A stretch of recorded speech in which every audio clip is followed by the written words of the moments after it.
মুসলিম ডিবেটর জনাব রাহুল হোসেনকে আমি একই সময় দিব। আমি শুরু করতে চাচ্ছি মহেন্দ্রপাল আর্য আপনাকে দিয়েই। আপনি দয়া করে আপনার 15 মিনিটের বক্তব্য শুরু করবেন। বিষয়বস্তুর পক্ষে বিপক্ষে আপনার বক্তব্য দিয়ে আমি শুরু করতে চাই আজকে অনুষ্ঠানে।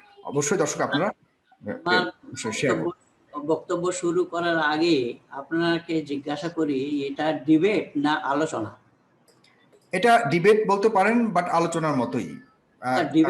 ডিবেট হলে দেখুন, ডিবেট হলে তার কিছু নিয়ম কানুন হয় এবং আমার এখানে ডিবেট তো আমি করে থাকি সবসময়। আমাদের এখানে জি, আমার বলা শেষ হয়নি।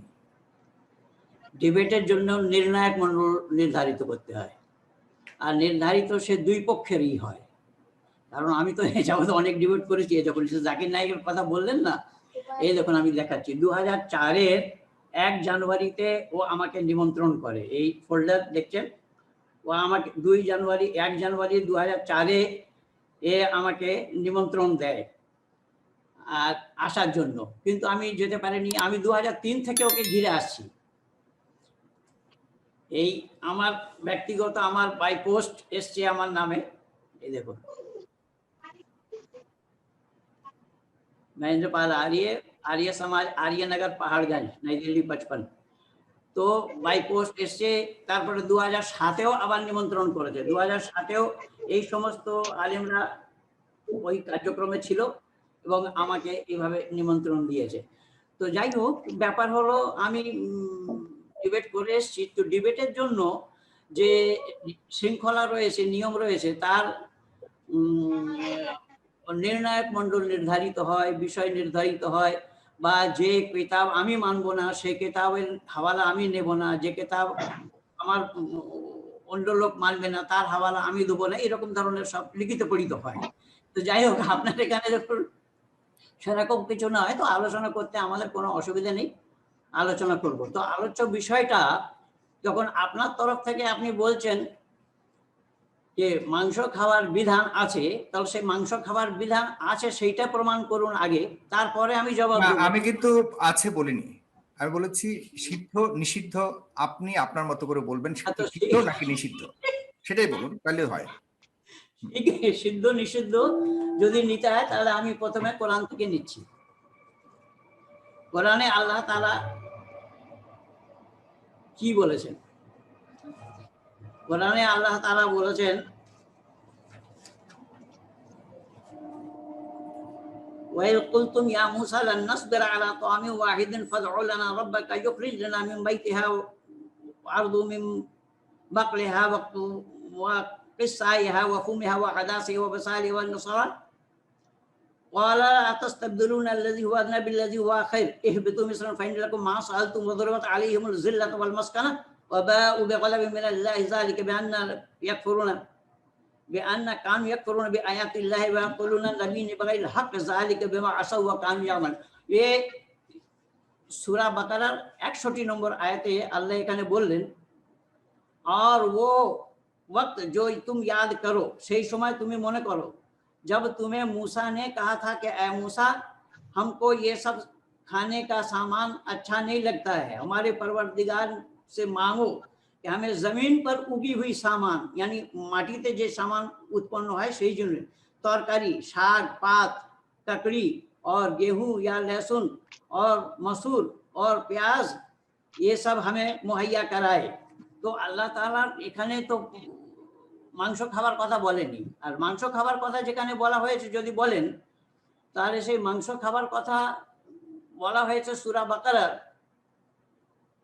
কিন্তু সেটা মাংস খাওয়ার জন্য কাটা নয়। বাকারাতুন মানে बैल और বাকারাতুন মানে গায়। তো সূরা বাকারা যে দ্বিতীয় সূরা কোরআনের আরম্ভ হয়েছে, সেই সূরাটির নাম হলো সূরা বাকারা। বাকারাতুন মানে बैल और বাকারাতুন মানে গায়, यानी আল্লাহ এটাও জানে না যে গাইটা কি আর बैलটা কি, बैल কাকে বলে গাই কাকে বলে সে আল্লাহ সেটা জানা নেই। তো সেখানে বলা হয়েছে একজন মারা যেতে তার সে মৃতদেহটা কে কিভাবে জীবিত হবে, কিভাবে হবে, সেইটার জন্য সেটা গল্প এসছে। ইহুদি ও নাসারা দুটো কওমের লোক ছিল সে সময়। দুটো কওমের লোক নিজেদের ভেতরেই একজনের নিজের লোককে মেরে অপরকে বদনাম করার জন্য তার ঘরে ফেলে এসেছিল। সে তো কতল করেনি, সেখানেই হযরত মুসা আলাইহিস সালামের কাছে গেলেন ওরা। قالوا ادع لنا ربك يبين لنا ما هي قال إنه يقول إنها بقرة لا فارض ولا بكر عوان بين ذلك فافعلوا ما تؤمرون قالوا ادع لنا ربك يبين لنا ما هي إن البقرة تشابه علينا وإنا إن আমি شاء কোনো الله কথাই শুনতে পাচ্ছি না। হ্যাঁ, শুনতে পাচ্ছেন না? পুরো কেটে কেটে যাচ্ছে। ও কেটে কেটে যাচ্ছে, সেটা আমার কাছ থেকে তো কোনো অসুবিধা নেই। না, আমার কাছে আপনার আমি দাদার কথা শুনছি খুব ভালোভাবে, আপনার ওখানে হয়তো কোনো সমস্যা আছে। দাদা বলে যান। জি আচ্ছা, ঠিক করে নিন, সমস্যা থাকলে ঠিক করে নিন। আর হ্যাঁ দাদা, আপনি বলুন বলুন বলুন বলুন। আমরা আমরা জুড়ে থাকবো। জি তো সেখানে ওখানে গায়েটা কেটে তার এক টুকরো গোশত নিয়ে, যেই মরা গায়ের মরা মানুষের গায়ে টাচ করার কথা বলা হয়েছে, সে জীবিত হয়ে যাবে, কে তাকে কতল করেছে সেটা বলে দেবে। সেই কি গল্পটা সূরা বাকারার মধ্যে এসছে। কিন্তু যখন খাওয়ার কথা হলো, খাওয়ার কথা এখানে আল্লাহ তাআলা বললেন, ইন্নামা হাররামা আলাইকুমুল মাইতাতা ওয়াদ দামা ওয়া লাহমাল খিনজির ওয়া মা উহিল্লা বিহি লিগাইরিল্লাহ ফামান ইত্তুররা গায়রা বাগিন ওয়ালা আদিন ফালা ইসমা আলাইহি ইন্নাল্লাহা গফুরুর রহিম।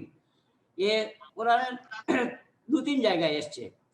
তো এখানে বলা হলো কি, হারাম কিয়া গয়া, মানে পয়লা শব্দ, প্রথম শব্দ এসছে ইন্নামা হাররামা আলাইকুমুল মাইতাতা, হারাম किया गया तुम्हारे लिए मरा हुआ जानवर, जमा हुआ खून, सुअर का गोश्त, और गैरुल्लाह के नाम से, अल्लाह को छोड़कर किसी और के नाम से ज़बह किया जाए तो ऐसे गोश्त को भी नहीं खाना। किंतु प्रथम शब्द এসছে মারা হুয়া, মাইতাতা মানে মারা হুয়া। তো মরা শব্দের ডেফিনেশনটা আমরা কি করে পাই? মরা শব্দের অর্থ হলো যার ভেতরে আত্মা নেই, প্রাণ নেই, সোল নেই, তাকে মরা হবে। তো এবারে কেউ গলার দিক দিয়ে কাটুক বা কেউ ঘাড়ের দিক দিয়ে কাটুক, তো হর হালাতে তার থেকে প্রাণ বেরিয়ে যাবে। তার থেকে প্রাণ বেরিয়ে যাওয়ার, শরীরে আত্মা থাকার নাম জীবিত, আত্মা বেরিয়ে যাওয়ার নাম মৃত। তো খাওয়াটা হচ্ছে কখন? খাওয়া হবে মেরে না জ্যান্ত? জ্যান্ত খাওয়া যাবে না, আর মরাও খাওয়া হারাম। তাহলে খাওয়াটা করছে আধমরায়? আধমরা তাও নয়, কাটলে মেরে যাবেন। প্রথমে মাংসাহারের জন্য প্রথমেই বিবাদ আসবে এখানে। কেউ বলবে গলার দিক দিয়ে কাটবো, কেউ বলবে ঘাড়ের দিক দিয়ে কাটবো। এই নিয়ে মানব সমাজে একটা বিবাদের সৃষ্টি হবে। এ বললে এদিক দিয়ে কাটলে খাবো না, ও বলবে এদিক দিয়ে কাটলে খাবো না। তো মানুষের স্বাভাবিক ভোজন নয় মাংসাহার করা। আর আমার প্র্যাকটিক্যাল জীবন দাদা, আমি ওই সমাজে 32 বছর ধরে ছিলাম। 32 বছর ধরে এসব জিনিস দেখেছি, খেয়েছি এবং সব কিছু হয়েছে। 32 বছরের পরে আজ 38 বছর হলো আমি ত্যাগ দিয়েছি। তো এই যে আমাদের মানব শরীরের মধ্যে যে আঁত, সেই আঁতে মাংস হজম করার ক্ষমতা নেই। ওই জন্যে অধিকাংশ মাংসাহারী, সে এবারে হিন্দু হোক, চাই মুসলমান হোক বা অন্য কেউ, যে কেউ হোক, যে কোনো মানুষ, মাংসাহারী যারা, তারা অধিকাংশ পেটের রোগী হয়। আর যারা মাংসাহারী করে না, তারা পেটের রোগী হয় না। ওই জন্য অধিকাংশ হসপিটালে আউটডোরে প্রায় দেখা যায় মাংসাহারী লোকেদের ভিড়। তো এখানে যখন আল্লাহ বললেন যে হারাম করা হলো তোমাদের জন্য, নিষিদ্ধ করা হলো তোমাদের জন্য মরা জানোয়ার, মরা পশু।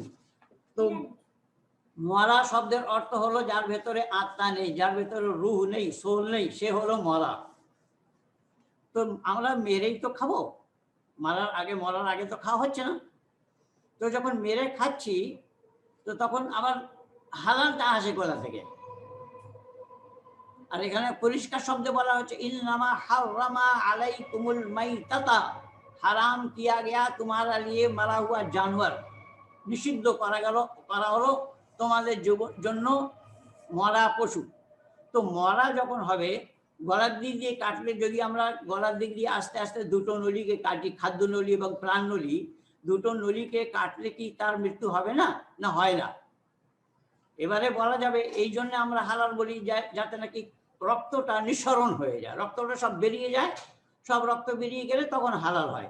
তো সব রক্ত বেরিয়ে গেলেও তারপরেও তো সে, তার ভেতরে আত্মা থাকে না, সে মরাই তো হবে, তাকে মরাই বলতে হবে তো নাকি? জীবিত তো, জীবিত তো খাওয়া যাবে না, মরাও খাওয়া হারাম। তাহলে আমরা খাচ্ছি কখন, খাবো কখন? তো মরার পরেই খেতে হবে। তো সেটার জন্য তো আল্লাহ এখানে পরিষ্কার করে মানা করলেন। এখানে আরো অনেক জায়গা বলা হয়েছে وآيات لكم الأرض ميتة وحيناها وأخرجنا منها فنا فمنه याकिलून। এখানে और उनके लिए मेरी कुदरत की एक निशानी मुर्दा जमीन के हैं जो हमने उनको पानी से जिंदा कर दिया। अब पानी से मुर्दा को जिंदा कैसा कर दिया ये तो अल्लाह जाने, किंतु এখানে আরো জায়গায় বলা হয়েছে जो बड़ा बड़ा आयत निकाला हुआ था,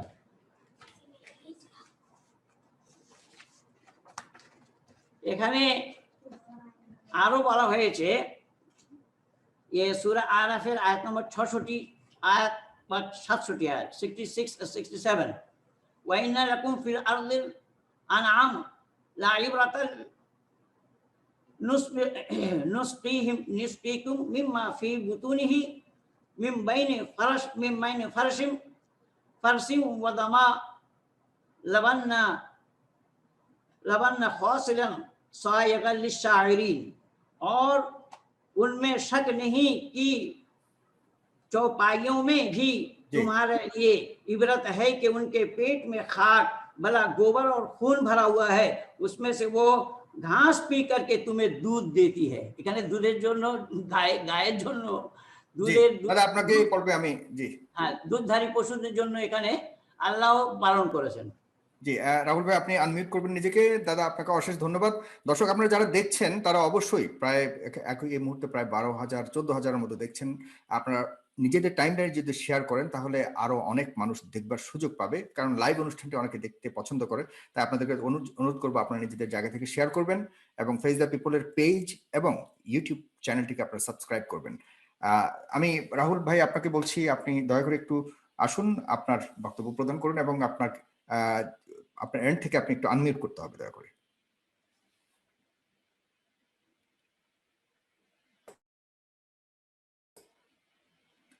রাহুল ভাই আপনি একটু আনমিউট করে আসুন। রাহুল ভাই আপনি কি আমাকে শুনতে পাচ্ছেন? জি বলুন বলুন। আসসালামু আলাইকুম। হ্যাঁ ভাই শোনা যাচ্ছে আমাকে? হ্যাঁ শোনা যাচ্ছে, ক্লিয়ার শোনা যাচ্ছে, বলুন আপনি। আসলে ভাই সমস্যা কি, মানে আমি সরাসরি ওখান থেকে শুনতে পাচ্ছি না, আমি আলাদা মোবাইল থেকে আমি শুনছিলাম। ঠিক আছে সেটাই করুন। জি তাতে মোটামুটি 15 সেকেন্ড পরে আমি শুনতে পাচ্ছিলাম। জি বলুন। তো যাই হোক, আসসালামু আলাইকুম সকলকে। আজকে যে আলোচ্য বিষয় ঘোষণা করা হয়েছে, আলোচ্য বিষয় গোভক্ষণ ধর্ম অনুসারে এবং ভেজ নন ভেজ, মানে আমরা মানুষ জাতির জন্য কোনটা উপকারী। প্রথমত আমাদের মহেন্দ্র পাল আরিয়াজি খুব চমৎকার ভাবে তিনি আলোচনা করেছেন। যদিও তিনি শুধুমাত্র কোরআন নিয়ে এতক্ষণ ধরে আলোচনা করেছেন, এখন পর্যন্ত তিনি নিজের বেদ থেকে বা তাদের ধর্মীয় শাস্ত্র থেকে তিনি এখন পর্যন্ত আলোচনা বিন্দু পরিমাণে তিনি আলোচনা শুরু করেননি, আমি যতটা শুনলাম। এমনকি তিনি নিজের ধর্মগ্রন্থ তথা বেদে যে গোমাংস অথবা অন্য কোনো প্রাণীর মাংস খেতে হবে বিধিনিষেধ কোনোটাই আলোচনা করেনি, তিনি শুধুমাত্র কোরআনটাকে নিয়ে আলোচনা করেছে। তবে আজকে আমি আপনাদের সামনে আজকের আলোচ্য বিষয়ের সঙ্গে আজকে আমি কখনোই একতরফা আলোচনা করব না, আমি দুই তরফা আলোচনা করব। আর প্রথমত মনে রাখতে হবে, তিনি কয়েকটা পয়েন্ট বলেছেন, পয়েন্টের জবাব দেবো। প্রথমে আজকে আমার প্রেজেন্টেশন, আমি সম্ভবত 15 মিনিট মতো আমি পাবো প্রেজেন্টেশনের জন্য। তো প্রেজেন্টেশন প্রথমে মনে রাখতে হবে যে, সাগর ভাই মনে রাখবেন যে বিশেষ করে ভেজিটেরিয়ানদের মধ্যে অনেকগুলো শাখা প্রশাখা আছে, অনেকগুলো শাখা প্রশাখা। আপনি চলে যান ইন্টারনেটে, আপনি লিখবেন indianvegetarianccongress.com, ওখানে দেখবেন অনেকগুলো ভেজিটেরিয়ানদের বিভিন্ন ক্যাটাগরি বলা হয়েছে। ভেজিটেরিয়ান মানে যারা শুধু শাকসবজি খায়, মানুষ অনেকটাই এমনটাই মনে করে। আর নন ভেজিটেরিয়ান তার অর্থ হচ্ছে এটা যারা শুধু মাংস খায়, তথা প্রাণী থেকে যেসব মাংস পাওয়া যায় অথবা মাছ হতে পারে, এগুলোকে বলা হয় নন ভেজ। তবে ভেজিটেরিয়ানের মধ্যে অনেকগুলো বিভিন্ন রকমের তাদের মধ্যে আছে, যেমন ফ্রুটোরিয়ান, শুধুমাত্র মানে ফুডস তথা ফল এগুলোই খায়, এই ধরনের একটা ভেজিটেরিয়ান আছে। তাছাড়া ভেজান যারা শাকসবজি এবং ফল খায়, আছে ল্যাক্টো ভেজিটেরিয়ান যারা দুধ খায়। আমার যতদূর আইডিয়া, পণ্ডিত মহেন্দ্র পাল আরিয়া তিনি সম্ভবত দুধ পান করে। আছে ওভো ভেজিটেরিয়ান যারা ডিমও খায় আবার দুধও খায়। আছে সেমি ভেজিটেরিয়ান যারা মুরগি খায়। এই ধরনের অনেকগুলো ভেজিটেরিয়ানদের মধ্যে ভাগ আছে। তো প্রথম কথা হচ্ছে, তিনি আলোচনা করেছেন, একটা পয়েন্ট বলেছিলেন যে আমাদের মানুষদের জন্য আমাদের কোনোভাবেই আমাদের মাংস খাওয়া উচিত নয়। আমি পয়েন্ট অফ ভিউ শ্রোতাদের দৃষ্টি আকর্ষণ করব। তিনি বলেছেন যে মানুষরা নাকি তারা হজম করতে পারে না বিভিন্ন মাংস। আসলে আমি আশ্চর্য হয়ে গেলাম, মানুষের যে পরিপাক যে তন্ত্র আছে, যারা জিওলজি পড়েছে তারা সকলে জানে, যারা একটু জীববিদ্যা নিয়ে পড়াশোনা করেছে, যে মানুষের পেটের মধ্যে যে পরিপাক তন্ত্র, সেখানে আমিষ নিরামিষ দুটোকেই হজম করতে পারে। উনি বলছেন মাংস খেলে বেশি একটু সমস্যা হয়। তো বেশি সমস্যা হয় কতটা, কি পরিমাণ? পবিত্র কোরআন সূরা তাহা আয়াত নম্বর 21 আল্লাহ বলছে, তোমরা খাও পান করো, তবে তোমরা সীমা লঙ্ঘন করো না। কোরআন বলছে মাংস আপনি খেতে চাইলে খান, শাকসবজি খেতে চাইলে খান, তবে সীমা লঙ্ঘন করে না। আপনি যদি অতিরিক্ত যে কোনো খাবার খান, আপনার জন্য অবশ্যই 100% ক্ষতিকর। এমনকি ডাক্তার আজকের দিনে বলছে, যদি আপনি কাঁচা দুধ খান, অতিরিক্ত যদি দুধ খান, গরম করে যদি দুধ খান, দুধের মধ্যে একাধিক সমস্যা আছে। যে দুধ যদি আপনি খান, সিজিলিয়া হতে পারে, কলেরিয়া হতে পারে, টাইফয়েড হতে পারে, অনেক রকমের রোগ এই দুধের মধ্যে আছে। এবং পানির মধ্যেও অনেকগুলো আছে, যদি আপনি অতিরিক্ত পানি পান করেন, ডাক্তার নিষিদ্ধ করছে, আপনার জন্য শরীরের জন্য ক্ষতিকর। অতিরিক্ত যদি ঠান্ডা পানি খান, গরম পানি খান, নর্মাল পানি খান, তার মানে কোন জিনিস খেলে যদি আপনার কিছুটা ক্ষতিকর হয়, তার মানে এই হয় না যে এটা নিষিদ্ধ। পয়েন্ট নম্বর 2, আপনাকে উদাহরণ দিয়ে আমি বুঝাই। ধরুন একটা আপেল আর একটা হচ্ছে পেয়ারা। কেউ যদি প্রমাণ করতে পারে যে পেয়ারা আপেলের চাইতে পেয়ারার পুষ্টিগুণ ভালো, শরীরের জন্য উপকার, অবশ্যই এটা ঠিক। কিন্তু তার মানে এই নয় যে আপেল খাওয়াটা নিষিদ্ধ হয়ে যায়। ঠিক একই ভাবে আমি বলতে চাই পণ্ডিত মহেন্দ্র পাল আরিয়াকে, যদি শাকসবজিতে যদি উপকার বেশি হয় আর মাংসে যদি উপকার কম হয়, তার মানে এই নয় কোনো জিনিস উপকার বেশি মানে সেটাই মানুষ গ্রহণ করবে, আর একটু কম উপকার তার জন্য এটা নিষিদ্ধ হয়ে যাবে। এটা হতে পারে না, এটা একটা লজিক্যাল ফ্যালাসি। এটা কখনোই যারা বিজ্ঞানে বিশ্বাস করে তারা গ্রহণ করবে না। আর মানুষের পরিপাকতন্ত্র সকলেই জানে আমিষ নিরামিষ দুটোই হজম করতে পারে।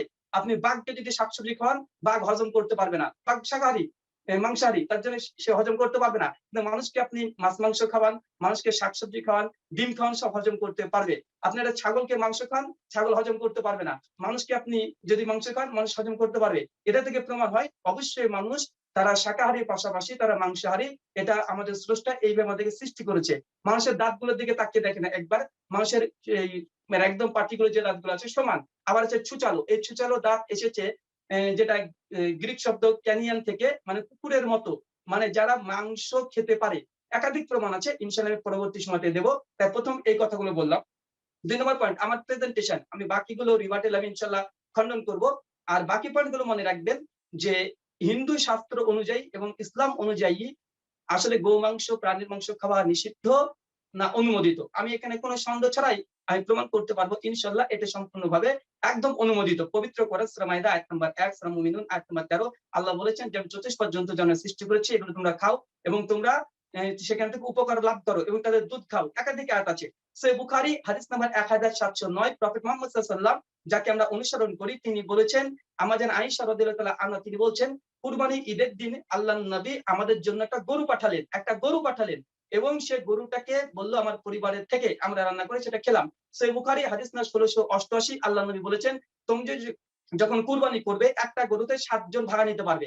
ইসলাম একদম স্পষ্ট যে ইসলামে গোমাংস খাওয়াটা অনুমোদিত। পণ্ডিত মহেন্দ্র পাল আরিয়া কোরআনের আয়াতকে যতই তিনি মানে এলোপাথর আলোচনা করুক না কেন, ইসলাম অনুমোদিত এবং 1400 বছর ধরে ইসলামে মাংস খাওয়ার অনুমোদন আছে, এ নিয়ে কোনো দ্বিমত নেই।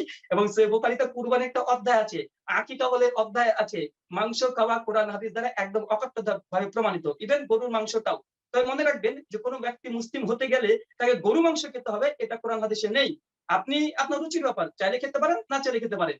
কোনো মানুষ যদি গরু মাংস জীবনে একদিনও না খায়, তারপরেও সে প্রকৃত একদম পাক্কা মুসলিম হতে পারে। কেউ যদি জিন্দেগিতে কোনো মাংসই না খায়, মাছও না খায়, শুধু শাকাহারী থাকে, শুধুমাত্র শাকসবজি খায়, তবুও সে বিন্দু পরিমাণে সে মুসলিমের খাতা থেকে তার নাম কাটবে না। মাংস খাওয়া বা খাদ্য খাওয়া এটা নিয়ে কোনো নেই। যেগুলো আল্লাহ নিষেধ করেছে সেগুলোকে বর্জন করেন, যেগুলো অনুমোদন দিয়েছে সেগুলো খান। 3 নম্বর পয়েন্ট, আসেন আমরা দেখার চেষ্টা করি কোরআন এবং হাদিস স্পষ্ট প্রমাণিত যে অবশ্যই আপনি মাংস খেতে পারেন, শাকসবজিও খেতে পারেন। পয়েন্ট নম্বর 2, হিন্দু ধর্মগ্রন্থে আসলে আমি যতটা জানি পণ্ডিত মহেন্দ্র পাল আরিয়া তিনি একজন আগে তিনি মুসলিম ছিলেন, তিনি দাবি করেন। তো হিন্দু ধর্মগ্রন্থে কি গোমাংস খাওয়া নিষিদ্ধ? আমার জানা মতে আমি কিছু আপনাদেরকে প্রমাণ দেখাবো, যেখানে হিন্দু ধর্মগ্রন্থের সবচেয়ে বড় গ্রন্থ যেটাকে বলে বেদ, আর বেদের মধ্যে 20,534টা 4টে বেদ মিলে মন্ত্র আছে। আর সর্বপ্রথম যে বেদ এবং সেটাকে নাম হচ্ছে ঋগ্বেদ। আমি আপনাদেরকে দেখাবো একটা ঋগ্বেদ সংহিতা, আপনারা দেখতে পাচ্ছেন কিনা।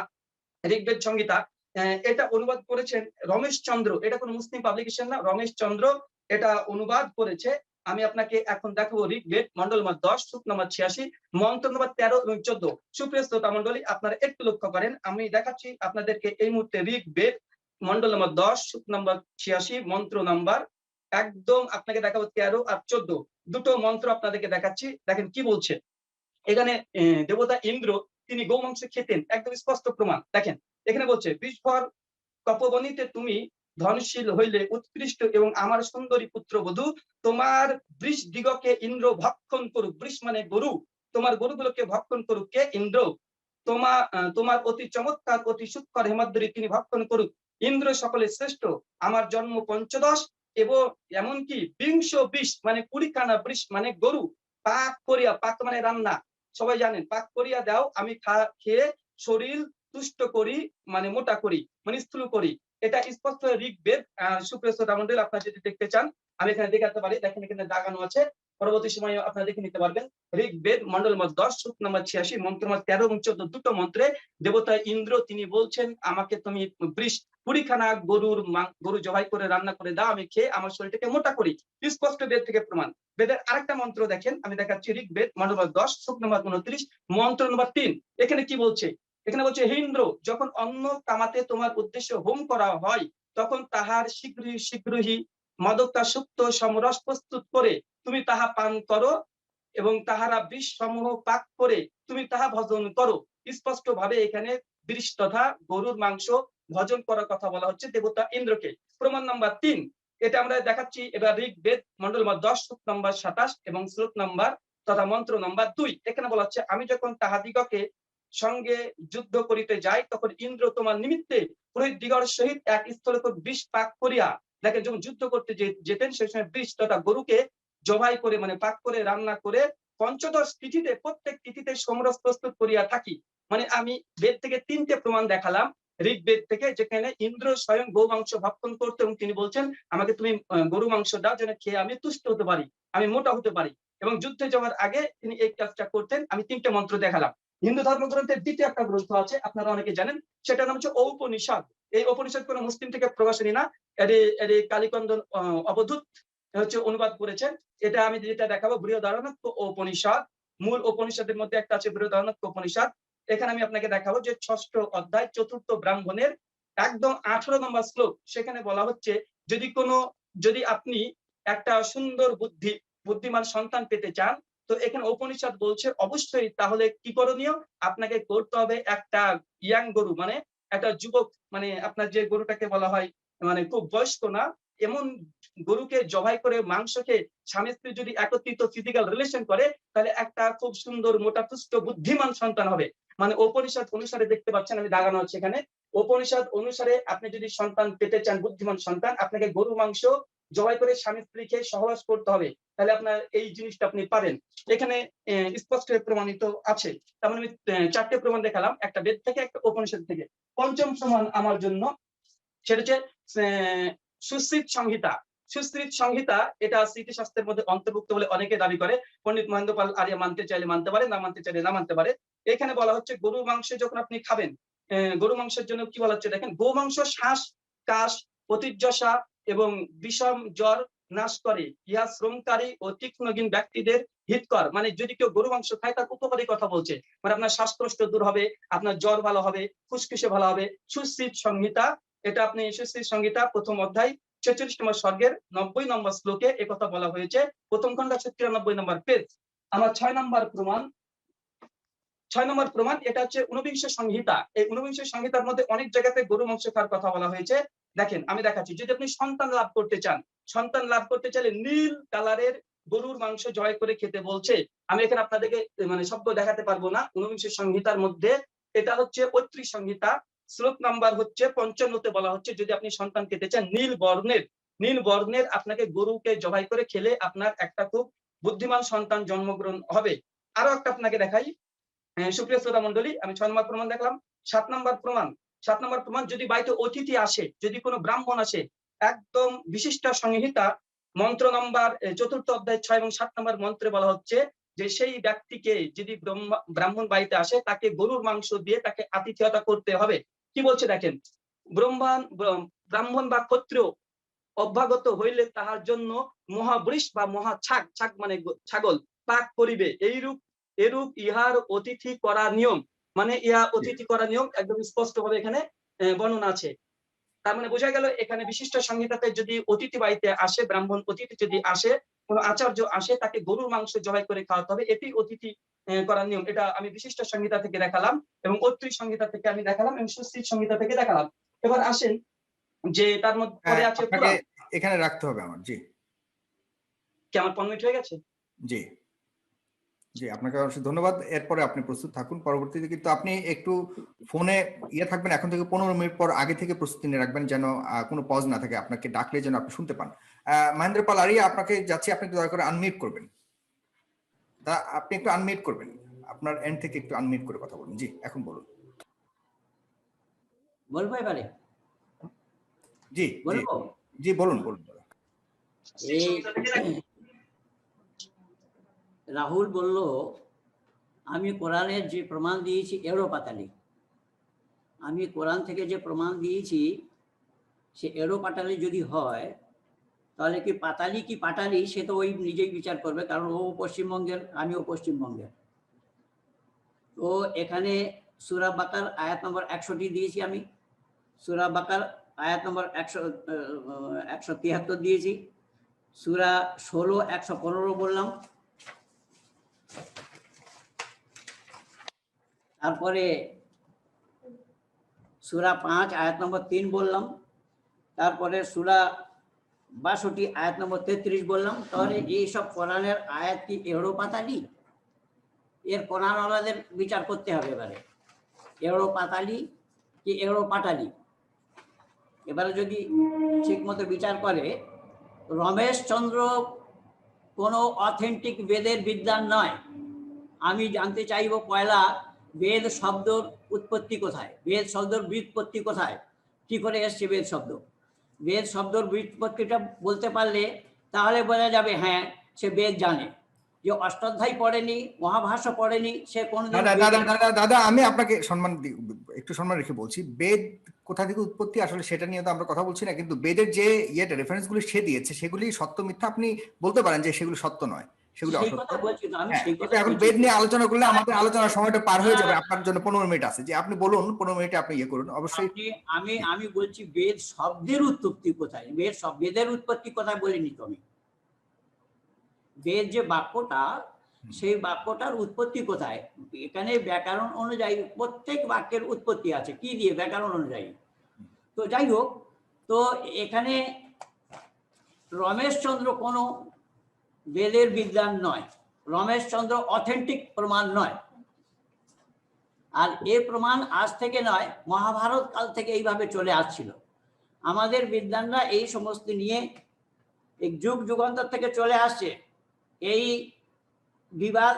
এবং এই যে শ্রী রমেশচন্দ্র এক সময় রাক্ষস সংহিতা, অন্যদিকে দেব এবং আর্যগণ ছিলেন।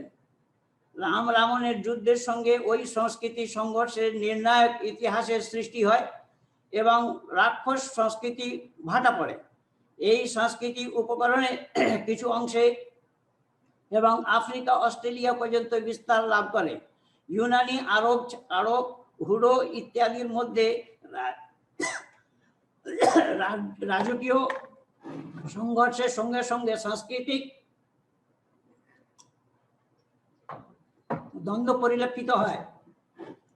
দ্বাপর যুগে, দেখুন আজকের থেকে নয়, চলে আসছে অনেক আগে থাকে। দ্বাপর যুগে শ্রীকৃষ্ণের সময়ে রাক্ষস অসুর সংগতির প্রতিনিধিত্ব করে মগধের জরাসন্ধ এবং মধুরার কংসের চিহ্ন করা হয়। আসুরিক বিচারধারা প্রসারের জন্য কংসকে তখন অধিক পরিমাণে কাঠিন্যের সম্মুখীন হতে হলো। তখন তার পরামর্শদাতা মন্ত্রীগণও একজন নিহত হলো। তস্মাৎ সর্বান্নাত্মা রাজন ব্রহ্মণাম ব্রহ্মবাদিনঃ তপস্বিনো যজশীলান গাশ্চ হুর্ম দবির্দুধা। অর্থাৎ হে রাজন, যদি বেদ ব্রাহ্মণ গৌ ভক্তের পরাজিত করে সংকল্প করেন, তাহলে সর্বাক্রান্তে সম্পূর্ণ শক্তি দিয়ে ব্রাহ্মণবাদী বেদ প্রচারক তপস্বী যজ্ঞশীল ব্রাহ্মণ এবং যজ্ঞের হরিক সহায়ক গরুগুলি হত্যা করুন। এর ছিল গো ব্রাহ্মণ বেদ বিরোধী আয়োজন। ভারতের এই আয়োজনের হোতা ছিলেন কংস এবং জরাসন্ধ। এই প্রভৃতি এছাড়া বিদেশ আরো অনেক কিছু হয়েছিল। পরম্পরা অনুযায়ী ভারতীয় ঐতিহাসিক বিদ্বানদের বিচারে মহাভারতের যুদ্ধে প্রায় 1000 বছর পূর্বে স্বার্থী অনার্য আসরিক বৃত্তি অঙ্কুরিত হয়ে শুরু করে। এই মহাভারতের সময় এদের সম্পর্কে এর যত দৃষ্টিগোচর হবে মহাভারতের শান্তি পর্বে এগুলো পাওয়া যায়। সেখানে বলা হচ্ছে সুরামত সাহা পরামর্শ আসবাম কৃষ রৌদ্রম ধূর্তে পর্বিতা যজ্ঞে জবান দেশু দিত্তে अविता घोषा उतहिदिता कर्मणि संसा हिंसा सवनिर्ता। यानी संस्कृतेर अक्षर बांगलाय उच्चारण कराओ खूब कठिन ব্যাপার। যাই হোক, উপযুক্ত শ্লোকের ভাবার্থ এই যে যজ্ঞে মদ মাংসের সেবন, পশু মাংস, মাদক দ্রব্য ইত্যাদি প্রয়োগ ধূর্তদের কীর্তি। পরিষ্কার বলা হলো এসব ধূর্তদের কীর্তি। মর্যাদা দ্রষ্ট সংশয়াত্মা মূর্খ নাস্তিকরাই এই পশু হত্যা করে থাকে বা পশু হত্যা করেছে। এটা দেবেশু বিদ্যাতে, অর্থাৎ বেদে এই সকলের প্রমাণ পাওয়া যায় না। এটি কেবলমাত্র ধূর্তদেরই প্রচেষ্টা। সংহিতা শত প্রমাণ এবং বেদ হলো শতা প্রমাণ এবং প্রতা প্রমাণ। আর বেদ ছাড়া অন্য কোনো জায়গায় কোনো প্রমাণ, কোনো গ্রন্থের প্রমাণ নেওয়া যাবে না। এ সমস্ত আচার সংহিতার মধ্যে বলা হয়েছে। সত এবং অন্যান্য গ্রন্থ যদি বেদের অনুকূলে হয় তবেই প্রমাণ্য স্বীকার করা সম্ভব, অন্যথা নয়। অতএব বেদ শতা প্রমাণে অন্যান্য বেদ বিরুদ্ধ প্রমাণ সেগুলো মানা হবে না। অর্থাৎ সভ্যতা সংস্কৃতি ধ্বংসকারী ধূর্তগণ কোথাও কোথাও প্রক্ষেপ গ্রন্থে ভেজাল, কখনো কখনো পরিবর্তন ঘটিয়ে গ্রন্থের ঘটনার পাঠ্যান্তর করে দেয় এবং ধূর্ততা বশত গ্রন্থকে বিভিন্ন রূপে প্রদান করে। এই প্রকার ঘটনার জন্য যে সকল গ্রন্থ নষ্ট হয়নি সেই সকল গ্রন্থের প্রতি উৎকণ্ঠার সৃষ্টি হয়। এই বক্তব্য কোনো আর্য সমাজের বিদ্বানদের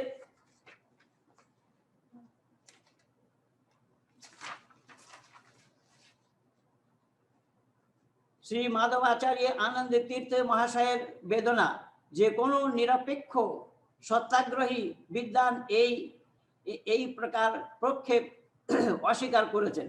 মহাভারতের পরবর্তী মধ্যকালের পরিস্থিতি যে মহাভারত থেকেই এই জিনিস শুরু হয় এবং মহাভারতের পরেও এই জিনিস চলতে থাকে এইভাবে। এরা ধূর্তরা প্রবর্তিত মত ধূর্ত প্রচার করে। মহাভারত কালে বিনাশকারী যুদ্ধের ফলে সমস্ত ব্যবস্থা অত্যন্ত বিকৃত রূপ ধারণ করে। পঠন পাঠন গুরুকুল ও ঋষি আশ্রমের সমস্ত সবকিছু উল্টো পাল্টা হয়ে যায়। ঋষি যুগ থেকে শেষ হলো। মহর্ষি ব্যাস এবং জৈমিনী পরম্পরা অনুযায়ী অন্তিম ঋষি বলে পরিগণিত হলেন মহামুনি পাণিনি। অর্থাৎ পাণিনি ইনি হলেন ব্যাকরণ, প্রাচীন ব্যাকরণের প্রবক্তা। প্রাচীন ব্যাকরণ যিনি দিয়েছেন তার নাম হলো পাণিনি। এবং পতঞ্জলি প্রভৃতির সঙ্গে সঙ্গে মনু যুগেরও সমাপ্তি হলো। ঋষি মুনি যুগের যবনিকার পরিবর্তে সময়ে স্বার্থপর ধূর্তেদের মাধ্যমে সমাজকে পরিবর্তিত করা হলো। পশু সংহিতার প্রচার আরম্ভ হয়, কিন্তু পশু হিংসা মদ্যপান ইত্যাদি প্রভৃতি জনসাধারণের সম্পূর্ণভাবে গ্রাস করে সক্ষম হয়নি।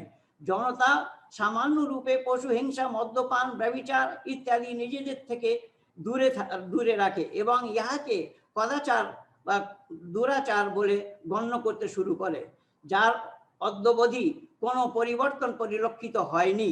সহস্রে চেষ্টা সত্ত্বেও জনগঙ্গার জীবন চরিত্রের অষ্টধারার এই পর্যন্ত এই দিকে হয়।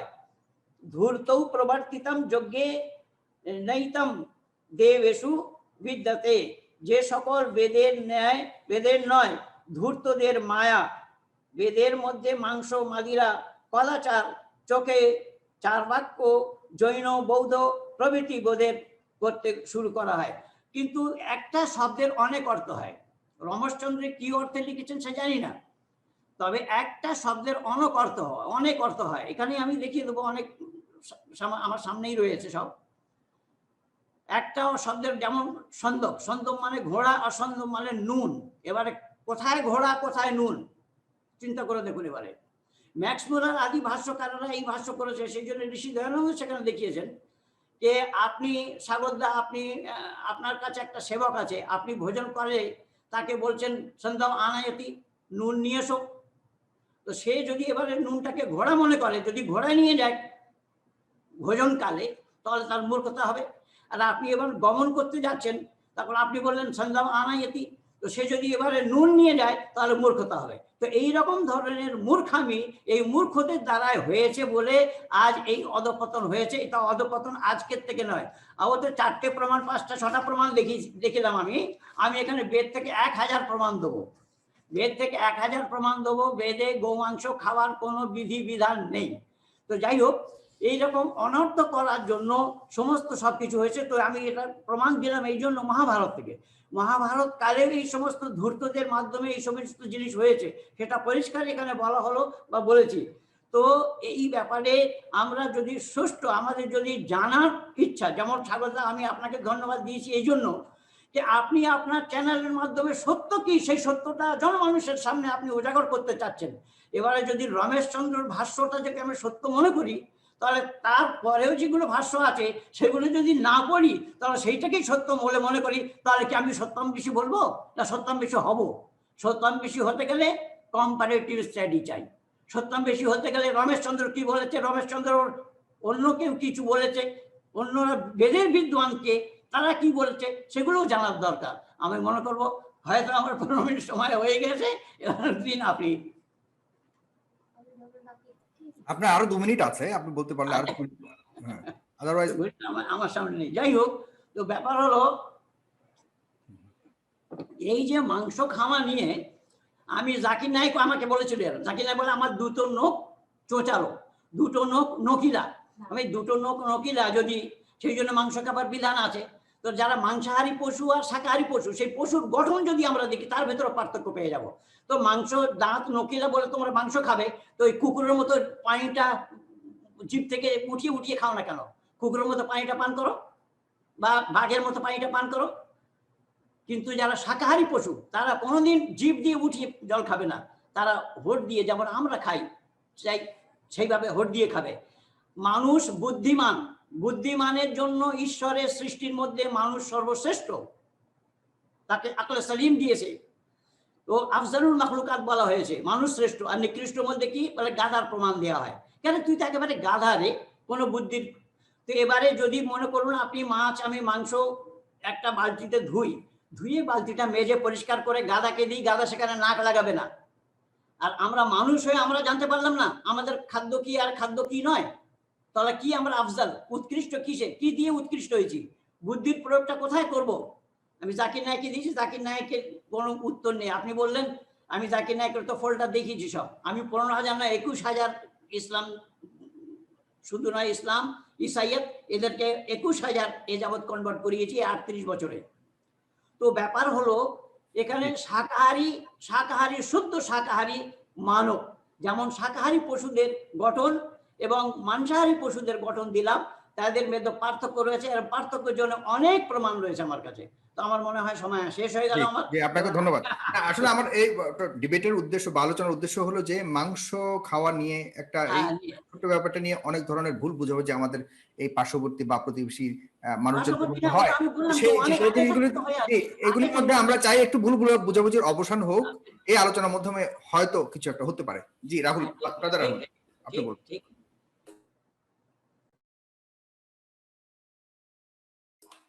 একটু আনমিউট করবেন রাহুল, আনমিউট করবেন প্লিজ।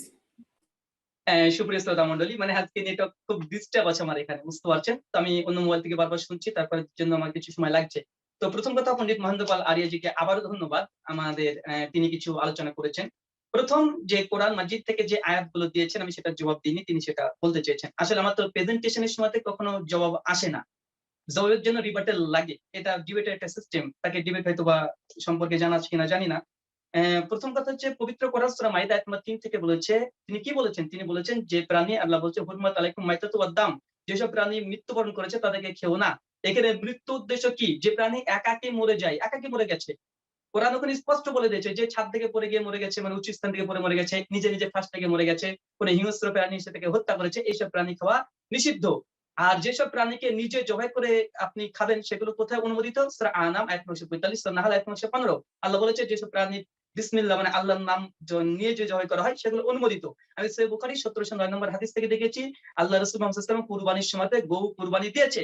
স্পষ্ট প্রমাণ এখান থেকে হয়ে গেল। পয়েন্ট নম্বর 2, আমি বেদ থেকে 3টে প্রমাণ দেখিয়েছি, উপনিষদ থেকে একটা প্রমাণ দেখিয়েছি, আর সুশ্রী সংহিতা থেকে একটা দেখেছি, বিশিষ্ট সংহিতা থেকে একটা দেখেছি, অত্রি সংহিতা থেকে একটা দেখেছি। টোটাল 7খানা আমি প্রমাণ দেখিয়েছি। গরুর মাংস খাওয়া অনুমোদিত বেদে আছে, সুশ্রী সংহিতাতে আছে, বিশিষ্ট সংহিতাতে আছে, উপনিষদ আছে। তিনি আমাকে আমার এগুলোর একটা জবাব না দিয়ে তিনি কি বললেন? রমেশচন্দ্র সেনের অনুবাদ নাকি ভুল। ভেরি হাস্যকর, মানে আমি খুব আশ্চর্য হয়ে গেলাম। আসলে ভুল কোথায়? ভুল পণ্ডিতজি আপনি একটু বলে দেন যে রমেশচন্দ্র অনুবাদ ভুল করেছে কোথায়।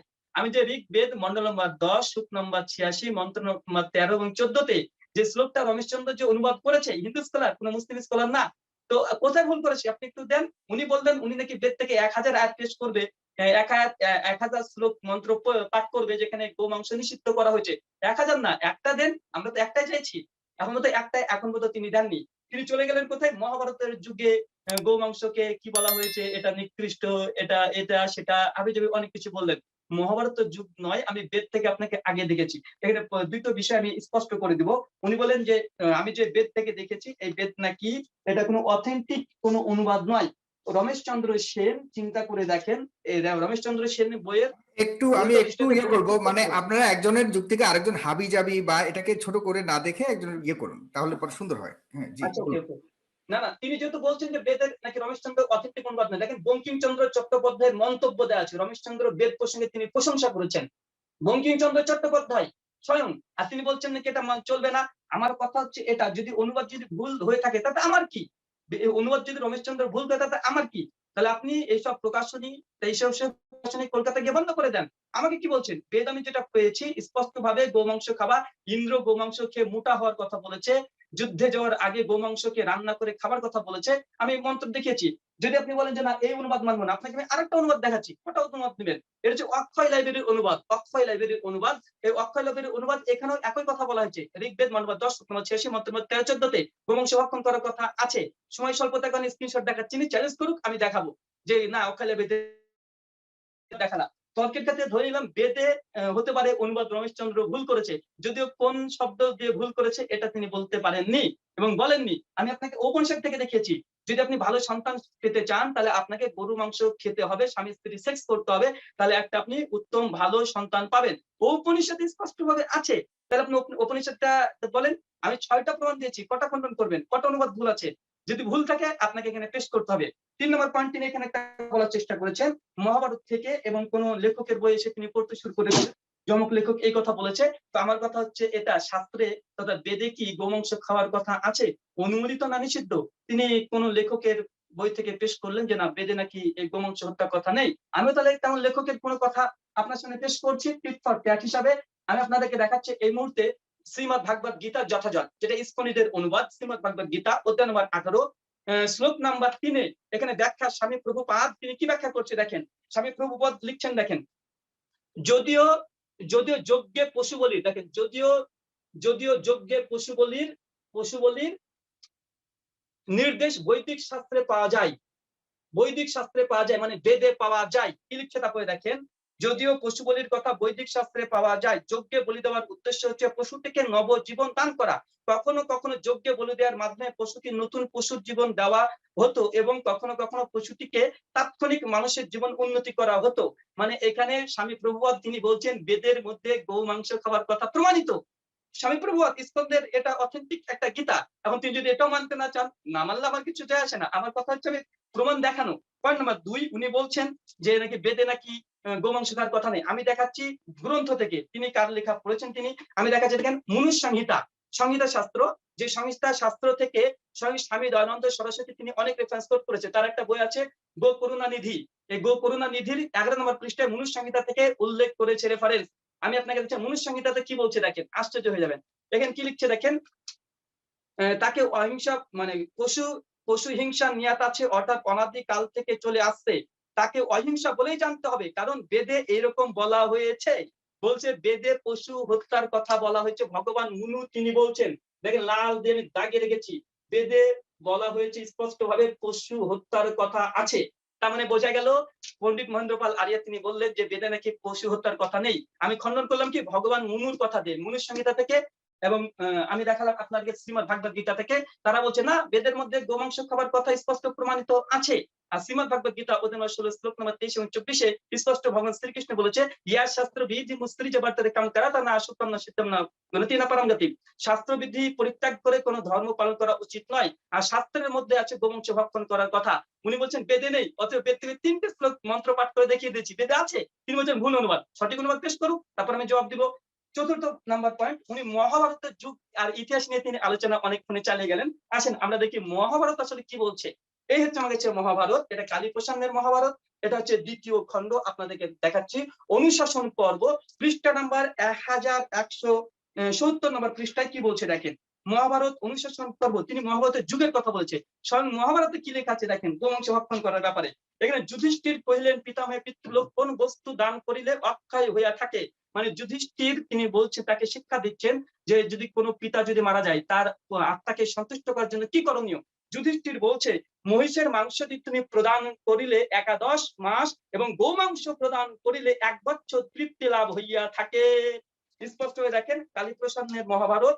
মহাভারতে পরিষ্কারভাবে বলা হচ্ছে, আমি দাগানো আছে, যদি আপনি আপনার পিতা যদি মৃত্যুবরণ করে তার আত্মাকে সন্তুষ্ট করতে চান, তাহলে গরুকে জবাই করে আপনি উৎসর্গ করে দেন, তাহলে 1 বছর আপনার পিতা সন্তুষ্ট থাকবে, খুশি থাকবে। উনি বললেন মহাভারতের যুগে। আমি স্বয়ং মহাভারত থেকে দেখিয়ে দিলাম যে গোমাংস খাবার কথা স্পষ্ট হয়ে প্রমাণিত। আসেন, উনি বলছেন বেদে নাকি কোনো গোমাংস খাওয়ার কথা নেই। আমি বেদ থেকে যদি রেফারেন্স দিয়েছি, তিনি শুধুমাত্র কথা বলেছে। আরো তিনি একটা কথা বলেছে যে পাণিনির ব্যাকরণ, আমার কাছে পাণিনির ব্যাকরণ আছে অষ্টাধ্যায়ী, আমার কাছে পাণিনির ব্যাকরণ আছে অষ্টাধ্যায়ী। তিনি ব্যাকরণের কথা বলেছে, পাণিনির পুরাতন, কিন্তু অষ্টাধ্যায়ী কি আছে বলেন, পাণিনির ব্যাকরণে কি আছে? নিষেধ কথা আছে? চ্যালেঞ্জ করলাম, কোথায় আছে দেখান। তিনি আরো বলেছেন যে কুকুরের মতো পানি পান করা। ডক্টর জাকির নায়েকের উদ্ধৃতি দিয়ে তিনি এখানে খণ্ডন করার চেষ্টা করছে। জাকির নায়েকের সঙ্গে বিতর্ক করতে আসেননি, এসেছেন ব্রাদার রাহুলের সঙ্গে। আমি কি বলছি আমাকে খণ্ডন করেন। জাকির নায়েক অনেক পরের কথা, এখানে মূল কথা উনি বলছেন যেসব কুকুর মানে মাংসাশী প্রাণী তারা পানি চেটে চেটে খায়, আর যারা তৃণভোজী প্রাণী তারা পানি চুমুক দিয়ে খায়। সাগর ভাই পয়েন্ট অফ ভিউ, দৃষ্টি আকর্ষণ। আপনি এখনই লিখেন স্নেক ড্রিঙ্কিং ওয়াটার, সাপ কিভাবে পানি পান করে, ইউটিউবে যান দেখেন সাপ, দেখেন কি করে পান করে। সাপ কিভাবে পানি পান করে, চুমুক দিয়ে পান করে। সাপ ভেজ না নন ভেজ? নন ভেজ, স্পষ্ট হবে। আপনি বানর কি বানর দেখেছেন? বানরকে দেখেন, বানরকে ভেজ না নন ভেজ আপনি চিন্তা করে দেখেন। আর মানুষ আমরা দুটোই করি। আমরা যখন পানি পান করি তখন আমরা চুমুক দিয়ে খাই, আর যখন আমরা আইসক্রিম খাই তখন চেটে চেটে খাই। অতএব এখান থেকে প্রমাণিত হয় মানুষ শাকাহারী হতে পারে এবং ভেজ এবং নন ভেজ দুটো হতে পারে, মাছ মাংস খেতে পারে। আর সাপের উদাহরণ দিয়েছি, আপনি ইউটিউব থেকে আপনি দেখে নিতে পারেন। এটা লজিক্যাল ফ্যালাসি। উনি হয়তো সাপ সম্পর্কে তার ধারণা নেই যে সাপ কিভাবে পানি পান করে। আরেকটা দেখেন, তিনি বলেছেন বেদ ছাড়া কোনো বই মানা যাবে না। ঠিক আছে, বেদ থেকে তুমি প্রমাণ দিয়েছি, বেদ ছাড়া কোনো গ্রন্থ মানা যাবে না তিনি বলছেন। অথচ বেদের মধ্যে আপনাকে দেখাচ্ছি সাগর ভাই, বেদের মধ্যে কি বলছে দেখাচ্ছি আপনাকে। বেদের মধ্যে স্পষ্ট ভাবে আমি দেখাচ্ছি বেদ ছাড়া অন্য কোনো গ্রন্থ মানা যাবে কি যাবে না।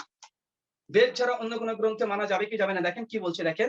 আমি দেখাচ্ছি এটা ছন্দাগীয় উপনিষদ অধ্যায় নম্বর 7 শ্লোক নম্বর অধ্যায় নম্বর 7 কান নম্বর 1 শ্লোক সংখ্যা 2 থেকে 4। এখানে পরিষ্কার বলা হচ্ছে যে পঞ্চম বেদ হচ্ছে পুরাণাং পঞ্চমাং বেদাং বেদাং। পুরাণকে বলা হচ্ছে পঞ্চম বেদ, পুরাণ শাস্ত্র এটা হচ্ছে পঞ্চম বেদ, একদম বেদ গ্রন্থ। এটা হচ্ছে উপনিষদ। পরিষ্কার হচ্ছে যখন উপনিষদ বলছে পঞ্চম বেদের নাম কি, সেটা হচ্ছে পুরাণ শাস্ত্র। আমি পুরাণ শাস্ত্র থেকে দেখেছি বিষ্ণু পুরাণ 3য় অধ্যায় শ্লোক সংখ্যা 16তে বলা হয়েছে যদি আপনার পিতার আত্মাকে সন্তুষ্ট করতে চান তাহলে একটা গরু জবাই করে দিতে হবে। বিষ্ণু পুরাণ 3য় অধ্যায় 16 নম্বর শ্লোকে স্পষ্টভাবে বলা হয়েছে পিতাকে সন্তুষ্ট করতে হলে আপনাকে কি দিতে হবে, আপনাকে একদম গরু জবাই করে উৎসর্গ করে দিতে হবে, তাহলে পিতা এক বছর তার অন্তরটা তৃপ্ত হবে। আসেন আমি আরেকটা দেখাই, বেদ শাস্ত্র থেকে দেখাই। উনি জানেন বেদকে বোঝার জন্য 6টা বেদের অঙ্গ লাগে, তার মধ্যে একটা হচ্ছে গীর্য সূত্র। আমার কাছে আছে পরস্কার গীর্য সূত্র। পরস্কার গীর্য সূত্রে দেখেন, আমি আপনাকে দেখাচ্ছি পরস্কার গীর্য সূত্রে অধ্যায় নম্বর 1 শ্লোক নম্বর 26-27 পরিষ্কার ভাবে এখানে গরুকে যখন জবাই করবেন সেই সময় কি মন্ত্র পাঠ করতে হবে মন্ত্রটা দিয়েছে। এটা বেদাঙ্গ, এটাকে বলে বেদাঙ্গ, এটা কল্পসূত্র। বেদকে বোঝার জন্য 6টা অঙ্গ লাগে, তার মানে একটা কল্পের মধ্যে এই পরস্কার গীর্য সূত্রটাও পড়ে।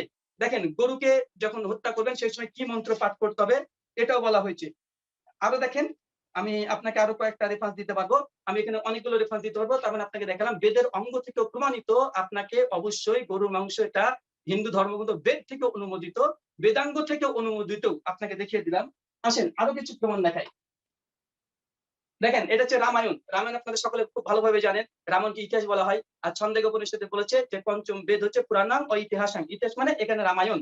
রামায়ণ কি বলছে দেখেন, স্বয়ং রামচন্দ্র তিনিও নন ভেজ খেতেন, তিনিও মাংস খেতেন, স্পষ্ট হয়ে দেখা আছে। আমি আপনাকে দেখিয়ে দিই, দুটো শ্লোক দেখো, অনেকগুলো আছে এখানে পরিষ্কার ভাবে। রামচন্দ্র যখন এসেছিলেন বনবাসে যাওয়ার আগে, তার আগে দেখেন দাগানো আছে পরিষ্কার ভাবে, দেখিয়ে দিচ্ছি যে তার আগে মাংস খেয়েছেন। এখানে লেখক ফুটনোটে লিখে দিয়েছে যে হ্যাঁ রামচন্দ্র যে খেতেন তার প্রমাণ আরো আছে, সামনে প্রমাণ আসছে, আমি লাল দিয়ে দাগিয়ে রেখেছি। রামচন্দ্র যে তিনি মাংস খেয়েছেন এটাও মানে স্পষ্ট।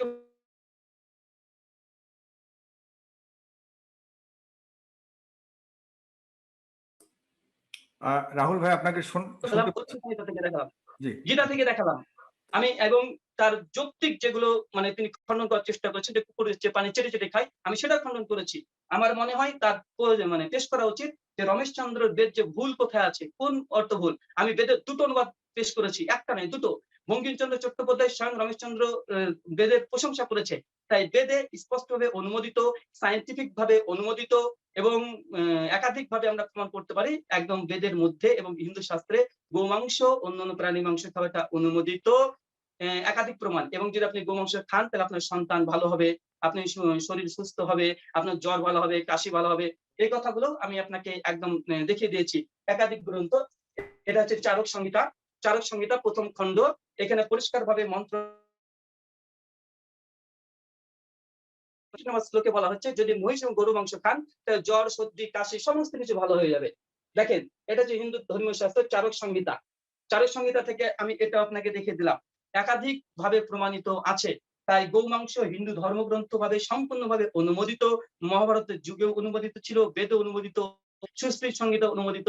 আমি এখানে টোটালি 13খানা প্রমাণ দিয়েছি, আমার একটা প্রমাণ তিনি খণ্ডন করতে পারেনি, শুধু অনর্থক বলেছে এটা ভুল অনুবাদ। ভুল অনুবাদ হলে আপনি প্রকাশনে গিয়ে ভেঙে ফেলেন, আমার কোনো আপত্তি নেই। তো আমি যেগুলো বেদ পড়েছি আমি 13খানা, ভুল কয়টা হতে পারে। আর যদি অনুবাদ ভুলও হয়, এখানে স্বামী প্রভুপাদ তিনি বলছেন না বেদে মাংস খাওয়ার অনুমোদিত আছে। এছাড়াও দেখেন স্বামী বিবেকানন্দ তার বাণী ও রচনা বলি 6ষ্ঠ খণ্ড পৃষ্ঠা নাম্বার 231-এ তিনিও এখানে বলছে গোবধের কথা বলছে যে হ্যাঁ গোবধে শাস্ত্রের দ্বারা অনুমোদিত। স্বামী বিবেকানন্দ যিনি হিন্দু ধর্মকে প্রেজেন্ট করেছেন তিনিও বলছেন যে না শাস্ত্রের দ্বারা তথা বেদ শাস্ত্রের মধ্যে গোমাংস খাওয়া অনুমোদনের ব্যাপারে শ্লোক পাওয়া যায়। একাধিক প্রমাণ আপনাকে আমি দেখিয়ে দিলাম, আর তিনি শুধুমাত্র বলে দিলেন যে না এটা নাকি বেদে নাই। কোথায় নাই? ধন্যবাদ, একটা দলিল পেশ করতে পারেন। আপনাকে ধন্যবাদ। দাদা আপনি একটু আনমিউট করবেন, দাদা একটু আনমিউট করবেন। হ্যাঁ ঠিক আছে, শুরু করবো আমি। জি জি করুন। একটা পশুর উদাহরণ দিয়েছিলাম আমি, যারা মাংসাহারী পশু এবং শাকাহারী পশু তার অনেক প্রমাণ রয়েছে, আমি শুধু উদাহরণের জন্য একটা দিলাম। যাই হোক, আমি বলেছি স্বামী বিবেকানন্দ কি বললো, প্রভুপাদ কি বললো। প্রভুপাদ তো গীতাতে মোহাম্মদ দেখাচ্ছে, গীতায় মোহাম্মদ কথা পাবে কি করে আসবে? যাক, ও প্রসঙ্গেও যাচ্ছি না আমি। তো এই সমস্ত যারা অবৈদিক, যারা বেদের ব জানে না, তাদের ভাষ্য আমাদের এখানে কোনো মান্যতা নেই। এবারে প্রকাশনী আমরা যাব কেন? যে ভুল পাঠ করছে তাকে তো বিবেচনা করা দরকার, কোনটা ঠিক কোনটা বেঠিক সেই বিবেচনা করবে। আসুন আমি বেদের মন্ত্র শুনিয়ে দিচ্ছি, বেদে কোথায় কোথায় কি বলেছে। सूयं साध भगवती ही भूया अथो वयम भगवन्तः स्याम अद्य तिरुमन्धे विश्वदानीं वित्रा शुद्ध मुसा चरंती। यहाँ गौ को अजन्या बताया गया है। अधन्या इस नाम से संबोधन करते हुए जिसका अर्थ स्पष्टता, इसके अतिरिक्त कुछ नहीं और किया जा सकता, कभी न मारना चाहिए। यहाँ तो वेद में आया है कि गौ को मारने वाले को शीशे की गोली से उड़ा देना चाहिए। एक प्रमाण नहीं है, सब हजारों प्रमाण है वेद में। ये मैं एक प्रमाण दिया, ऋग्वेद 1:164 का 40। दूसरा प्रमाण हिम कृमंती वसुमती असूनाम अच्छा मिच्छन्ति मनसाभ्यागात बहुमित्यम पयो अधन्ये सा वर्धताम महते सौभाग्यम। यहाँ गौ के लिए अधन्ना शब्द का प्रयोग किया जा रहा है, किया गया है। आरोग्यादि, गौ आरोग्यादि सौभाग्य देने वाली, सौभाग्य वाली है, गौ को नहीं मानना चाहिए। तीसरा प्रमाण अस्य श्रेष्ठ स्वभूमस्य जीवने वेदा चित्रातमा मर्तेषु सूचिम ध्रुवम नामाय सपा देवस्य महेनेव धेनो। इस मंत्र में गौ को अधन्या के नाम से पुकारते हुए परमेश्वर के दर्शन और उसके पवित्र बताए हुए घी के साथ उसका उष्मा दे करके आहुति देनी चाहिए, चाहे न गाय पवित्र सो और सुधारा के समान प्रभु दर्शन बताया गया है।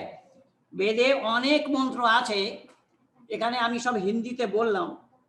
বেদে অনেক জায়গায় আছে, বেদে যেখানে গাবো বিশ্বস্ত মাতারা বলা হয়েছে, গায়কে মাতা বলা সম্বোধন করা হয়েছে, সেখানে তাকে মারার জন্য কোনো প্রাবধান বেদে নেই। হ্যাঁ, ভাষ্যকাররা, অন্য ভাষ্যকাররা যারা নাকি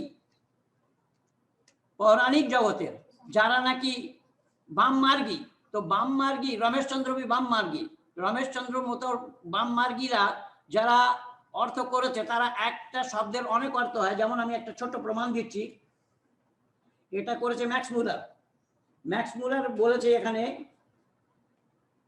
रोचन्ते रचायनिदम, ये ऋग्वेद मंत्र 1:6:1। इस मंत्र में ब्रंध का अर्थ घोड़ा किया है। ब्रंधेर अर्थ घोड़ा बोलेছে मैक्स मुलर, और सायन आचार्य बोलेছে सूर्य। ये भी ठीक नहीं है। ऋषि दयानंद तार अर्थ করেছেন परमात्मा। এখন এবারে বলুন, এই তিনজন বেদ ভাষ্যকার তিন রকম একটা শব্দের অর্থ তিন রকম করলো, কারটা সত্য মানা হবে, কারটা জানা যাবে কে কোনটা ঠিক বলেছে। এই ম্যাক্স মুলারে ঘোড়ার সঙ্গে মেয়েদের সহবাস করার কথা বলা হয়েছে, যেগুলো অবান্তর এবং অশ্লীলতা, যেটা নাকি সম্ভব নয়। এখানে यास्काचार्य বলছে कुमारी आयुधा सप्ताह अंगुगुलम लिंगम प्रथमे अग्रे भागे छिन्द्रम ता लिंगम ता मुख मित्रम भासते। এর ভাবার্থ কি বলছে দেখুন, ये মহিধর ভাষ্য করেছে। মহিধর লিখেছে यदि शाला में अर्धर्यु और ऋतिज लोग कुमारी स्त्रियों के उपसर्ग आदि संवाद करते हैं, यानी अश्लीलता। মহিধরের অর্থ করছে, এই বেদের অর্থ মহিধর করেছে, সেখানে মহিলাদের সাথে অশ্লীলতা করো, তার যোনিতে आंगुल दिए योनि के दिखलाओ और हंसते हुए कहो जल्दी जल्दी चलती है, और उसके योनि में हलाहल शब्द। ये বৌদ্ধিষ্টরা এই অর্থ নিয়েছে। এর বৌদ্ধিষ্টদের জবাব আমি দিয়েছি এর পরিপ্রেক্ষিতে। এরা বৌদ্ধিষ্টরা বলছে যেখানে, আর এ অবশ্য দাদা আপনার মিউট হয়ে গেছেন দাদা, আপনি একটু আনমিউট করুন। হ্যাঁ, এখন বলুন। ঋষি দয়ানন্দর বইয়ে এই লেখা আছে, কিন্তু ঋষি দয়ানন্দ এ কথা বলেননি। ঋষি দয়ানন্দ এই জিনিসটা দিয়েছেন যে অমুক অমুক ভাষ্যকাররা এইরকম ভাষ্য করেছে, যার জন্য এর ঠিক আর বেঠিক সেটা জানতে গেলে কি করতে হবে? নির্ঘণ্টু পড়তে হবে, মহাভাষ্য পড়তে হবে, অষ্টাধ্যায়ী পড়তে হবে, সেগুলো শাস্ত্র কোত্থেকে সব শব্দের উৎপত্তি হয় সেগুলো জানতে হবে। ব্যাকরণ, প্রাচীন ব্যাকরণ না জানলে ব্যাকরণ কৌমুদি পড়ে এটা জানা যাবে না। এখানে ঋষি দয়ানন্দ পরিষ্কার বললেন। তো এই রকম ধরনের অর্থ সমস্ত যারা বামমার্গী তারা এই সমস্ত অর্থ করেছেন। এই সত্য অর্থ কি? এটা सब प्राणियों के पृथ्वी और विद्या माता के सम्मान सब प्रकार के करना चाहिए। এখানে মাতাদের সম্মান করার কথা বলা হচ্ছে, সেখানে মহিলাদের যোনিতে হাত দিয়ে ছুঁয়ে সেখানে অশ্লীলতা করতে বলা হচ্ছে। দেখুন দুটোর মধ্যে কত পার্থক্য। দুটো ভাষ্যকারের মধ্যে কথার পার্থক্য কেমন ধরনের আছে দেখুন, কেমন ধরনের পার্থক্যতা দেখা যাচ্ছে এখানে। करने वाले और सूर्य लोग विद्वान तथा परमेश्वर के पिता के समान हैं, क्योंकि सूर्य लोग पृथ्वी के पदार्थों के प्रचारक और विद्वान विज्ञान प्रदान से पंडित तथा परमेश्वर सबका पालन करने वाला। দাদা আপনার মনে হয় কল আসছে বা সামথিং রং, আপনার ওখানে বারবার মিউট হয়ে যাচ্ছে। হ্যাঁ বলুন, এখন বলুন। জি হ্যাঁ, তো ব্যাপার হলো আমি বেদের থেকে এখানে 3টে প্রমাণ দিয়েছি, আরো চতুর্থ প্রমাণ হলো ঘৃতেন দ্যাবা পৃথিবী व्युन्धि सुप्रणाम भवतस्स धन्यः।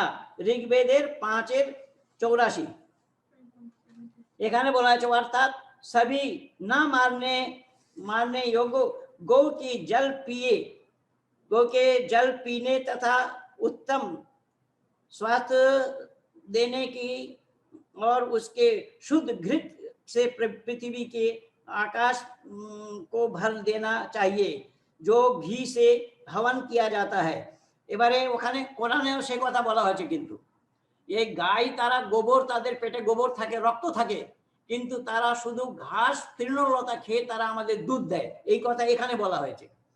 এখানে 4 নম্বর আয়াতে ঘৃতে দেবা পৃথিবী, এই কথা কোরআনে যে কথা বলা হয়েছে সেই কথা এখানে বলা হয়েছে যে পশুর তার গায়েরা কি করে, তারা তৃণলতা মানে ঘাস এইসব খায়, এইসব খেয়ে তোমাদের দুধ দেয়। আর দুধ তো এখানে শাহরুল উকুল আরবি ভাষার একজন কবি, তিনি তো অনেক কিছু লিখেছেন, যাই হোক সেদিকে আমি যাচ্ছি না।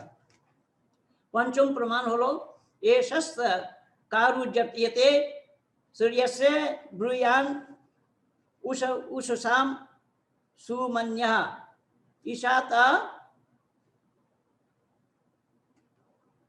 কুইয়সে তাবা স্বস্তিভিঃ সদানः। এখানে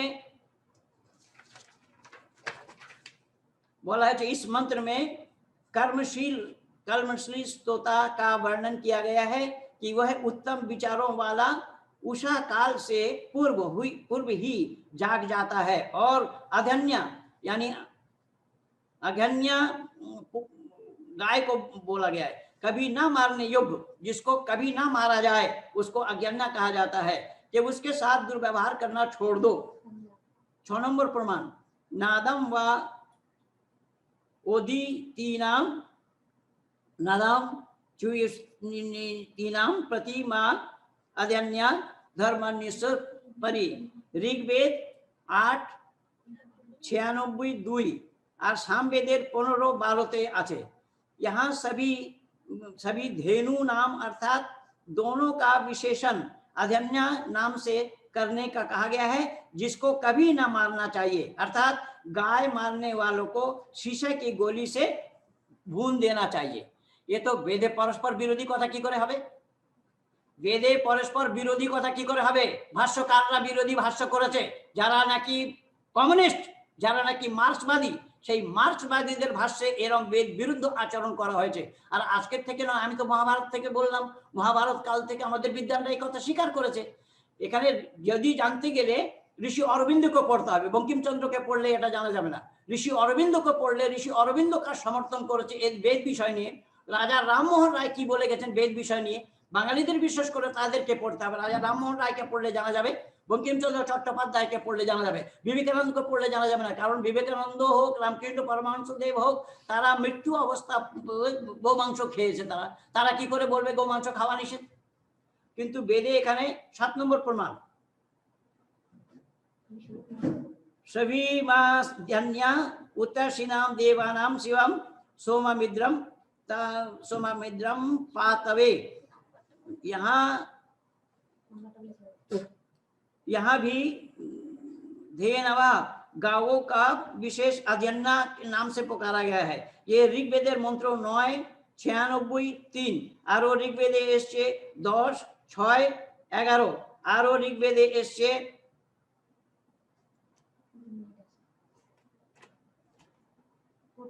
ঋগ্বেদ, সামবেদ, অথর্বেদ সমস্ত বেদে এই সব কথা এসছে। এখন বেদে পরস্পর বিরোধী কথা হবে এ হতে পারে না। পরস্পর বিরোধী কথা কোরআনে অনেক পেয়ে যাব, কিন্তু বেদে পরস্পর বিরোধী কথা পাওয়া যাবে না, এটা একেবারে গ্যারান্টি দিয়ে কথা বলছি আমি। এখানে ঋগ্বেদের 10 নম্বর 10, 83, 10 অথবা অথর্বেদের 8, 6, 16 এখানেও বলা হয়েছে। আরো আগে বলা হয়েছে 8, 10, 1, 15 এখানেও বলা হয়েছে। আরো বলা হয়েছে ঋগ্বেদের,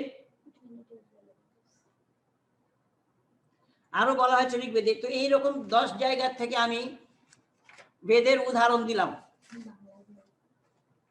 आगे बोला है अंत काया गोधा कम, अर्थात जो गौ हत्या करने वाला है उसे मृत्युदंड दिया जाना चाहिए। ये आमी बोलছি না, বেদ বলছে। তো বেদ যেখানে গো হত্যাকারীদেরকে মৃত্যুদণ্ড দিতে বলবে, সেই বেদ কি করে বলবে যে হত্যা করো তাকে মেরে খাও? আর বলবে কারা? এই প্রভুপাদের মতো লোকেরা বলবে, যে নাকি গীতাতে মোহাম্মদ খুঁজে পেয়ে এসেছে। আর এই প্রভুপাদ যারা নাকি কৃষ্ণকে ঈশ্বর মানে, তারা জানে নাকি ঈশ্বর যে কৃষ্ণ জন্ম নিচ্ছে, মা বাবার 8ম নম্বর সন্তান হিসেবে জন্ম নিচ্ছে, তারা বেদ ভাস করলে সেই বেদ ভাষ আমরা মানবো? তারা বেদের ব জানে না। প্রভুপাদ স্বামী কোনোদিন গিয়েছে বেদ পড়তে? কোনো গুরুকুলে গিয়েছে না সংস্কৃত পড়েছিল? সেই সমস্ত বাম মার্গীরা যে সমস্ত বেদ ভাষ্য করেছে, সেই সমস্ত বেদ ভাষ্যের কোনো মান্যতা নেই। এখন ব্যাপার হলো, আমি যে এই 10-11টা প্রমাণ দিলাম, সেখানে এখানে অথর্বেদে আরো বলা হয়েছে 4, 21, 6 আরো বলা হয়েছে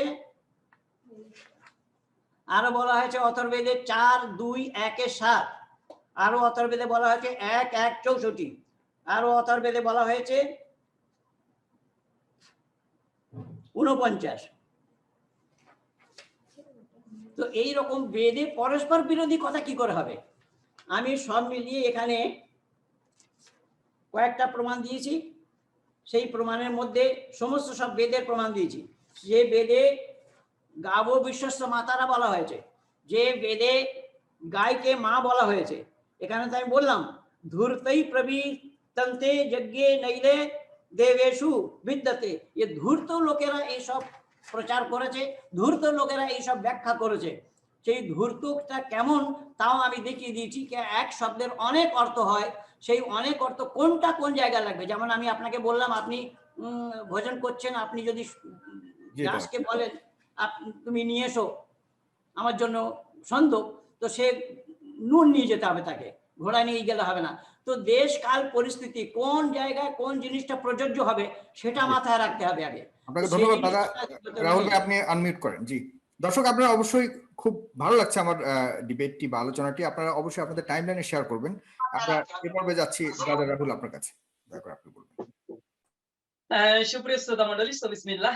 তো যাই হোক, আমরা অনেকক্ষণ ধরে আলোচনা করছি। পণ্ডিত মহেন্দ্র পাল আরিয়াজিকে ধন্যবাদ। তিনি কিছু বেদ মন্ত্র তিনি পাঠ করে আপনাদের সামনে শুনিয়েছেন, যেখানে গোবংশকে নাকি হত্যা করতে বলা হয়েছে। আমি আশ্চর্য হলাম, একটা বাংলাতে একটা কবিতা আছে, দূর থেকে দেখলাম কলিজাটা বড় শক্ত, কাছে এসে দেখলাম নেই এক ফোঁটা রক্ত।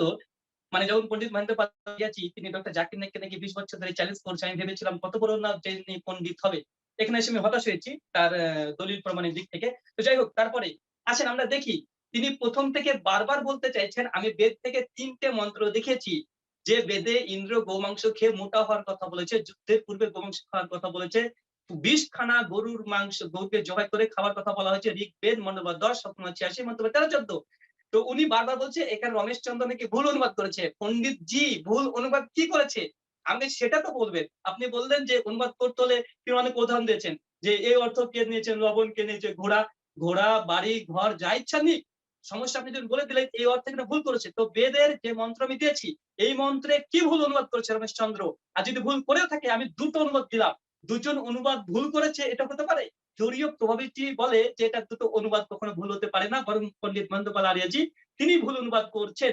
তিনি অনুবাদিত তিনি করেননি, ভুল অনুবাদ আর সঠিক অনুবাদ। তারপরে আমি দেখেছি যে বেদ শাস্ত্রে যে স্পষ্ট গোবংশের কথা আছে, কোথা থেকে দেখিয়েছি? আমি দেখেছি স্বামী প্রভুপাদের শ্রীমদ ভাগবত গীতা 18 অধ্যায় 3 নম্বর শ্লোকের ব্যাখ্যাতে উনি বলছেন প্রভুপাদ তিনি নাকি কোনো মানে স্কলার না। স্কলার কি স্কলার না এটা আপনারা হিন্দু সমাজ তারা সোসাইটি ঠিক করেন, গোটা বিশ্বে তাকে স্কলার মানে, আপনি যদি মানতে না চান সেটা আপনার ব্যাপার। উনি বলছেন স্বামী বিবেকানন্দর আমি রচনাবলী থেকে দেখালাম, তিনি বলছেন স্বামী বিবেকানন্দের কথা মানা যাবে না। বঙ্কিমচন্দ্রের কথা বললাম, বলছে তাও মানা যাবে না। কাকে মানতে? অরবিন্দ। দাদা আপনি কাকে মানবেন আপনার ব্যাপার, আমি হিন্দু স্কলারদের কথা বই পত্র শাস্ত্র থেকে দিয়েছি, আপনি কাকে মানবেন মানবেন না সেটা আপনার ব্যাপার, আপনার ফ্যাক্টর, আমার কোনো ব্যাপার না। তারপর আমি মনুসংহিতা থেকে দেখিয়েছি ভগবান মনু তিনি বলছেন বেদ শাস্ত্রে এরকম যজ্ঞের কথা আছে, অথচ তিনি মানে মনু কেউ বলছে তিনি ভণ্ড। আসলে মনু যদি ভণ্ড হয়, স্বামী বিবেকানন্দ যদি ভণ্ড হয়, রমেশচন্দ্র যদি ভণ্ড হয়, বঙ্কিমচন্দ্র চট্টোপাধ্যায় যদি ভণ্ড হয়, যদি প্রভুপাদ ভণ্ড হয়, আমার কিছু করার নাই এখানে। আমার কথা প্রমাণ দেখানোর কথা, প্রমাণ দেখেছি। এমনকি আমি চারক সংহিতা থেকে দেখিয়েছি গোমাংস খেলে কি কি উপকারিতা হবে সেটাও লেখা আছে। আমি এখানে বেদের কল্পসূত্র, বেদের কল্পসূত্র কি তাহলে ভুল আছে? বেদ বোঝার জন্য ছয়টা জিনিস লাগে। তার মধ্যে একটা কল্প, নিরুক্তা, তিনি বলছেন ব্যাকরণ, জ্যোতিষ, ছন্দ এবং শিক্ষা, এই ছয়টা লাগে। তাহলে কল্পসূত্রের মধ্যে পুরস্কার বীর্য সূত্র, এখানেও যখন মানে পশুকে হত্যা করবে কি মন্ত্র পাঠ করতে হবে সেই কথা লেখা আছে, উনি সেটা মানতে চান না। আমার মনে হচ্ছে যে পণ্ডিতজি তিনি মানবো না এরকম কোন ট্যাবলেট খেয়ে চলে এসেছেন, তাতে যেটা দিচ্ছি সেটা মানবে না, না মানলে কিছু করার নেই। তারপরে দেখেন তিনি কিছু প্রমাণ দিয়েছেন, আসেন প্রমাণগুলো আমি একটু বিশ্লেষণ করি। তিনি বলেছেন যে 10খানা প্রমাণ দিলাম, আর শেষের দিকে 3টে রেফারেন্স দিয়েছেন আপনি যেটার কথা মধ্যে বলবেন না। কথা আছে। আসেন আমি প্রথম থেকে সেগুলো বলি। তিনি প্রথম বলেছেন ঋগ্বেদ মন্ডল নম্বর 1 সূক্ত নম্বর 64 মন্ত্র নম্বর 40-এ তিনি বলেছেন এখানে কি পরস্পর বিরোধী কথা থাকবে না, নেই। পরস্পর বিরোধী কথা থাকবে না। পণ্ডিতজি মুখ আপনার সামনে সময় আপনি কথা বলেন, বলে দিচ্ছি আমি। আপনার সময় তো আমি কথা বলিনি পণ্ডিতজি। দাদা এটা দাদা দাদা, আমি আপনার কাছে আসছি। তুই উল্টো পাল্টা কথা বলবি আমাকে? হ্যাঁ দাদা দাদা দাদা, আমি আপনার কাছে আসছি দাদা। দাদা আপনি পণ্ডিতজি মহান্তর, আমি আপনার আপনার সময় কাছে কথা আসছি। বলুন, আমাকে তো আমার সময়টা একটু ব্যবহার করতে দিন। হ্যাঁ আপনি বলুন, রাহুল ভাই বলুন। জি জি। তো তিনি প্রমাণ দিয়েছেন, দেখেন সাগরদা তিনি প্রমাণগুলো কত চাতুরতার সঙ্গে দিয়েছেন। তিনি বলেন যে 10টা প্রমাণ দিয়েছি, আসলে 10টা প্রমাণ দেয়নি, আসলে প্রমাণ দিয়েছে মূলত 3টে। একই শ্লোক ঋগ্বেদের মধ্যে 4-5 জায়গাতে এসেছে, হুবহু ওগুলো পড়ে তিনি বারবার আমাদেরকে শোনাচ্ছে। দেখেন প্রথম কথা হচ্ছে তিনি 5খানা মন্ত্র বেদ মন্ত্র দিয়েছে ঋগ্বেদ থেকে, একই ধরনের মন্ত্র, সেটা কি তার আর্গুমেন্ট হচ্ছে এটা। ঋগ্বেদ মন্ডল 1 সূক্ত নম্বর 64 মন্ত্র 40-এ গরুকে বলা হচ্ছে অগ্না, অগ্না অর্থাৎ যাকে হত্যা করা উচিত নয়। এখান থেকে তিনি এবার বুঝে নিয়েছেন অতএব গরুকে যেহেতু অগ্না বলা হয়েছে অতএব গরু হত্যার যোগ্য প্রাণী নয়। সাগর ভাই পয়েন্ট অফ ভিউ, শ্রোতা মন্ডলী আপনার দৃষ্টি আকর্ষণ করছি, বেদে আসলে অগ্না বলতে কি বোঝানো হয়েছে? আমি জানি অগ্না মানে গরু, আসলে কোন গরু?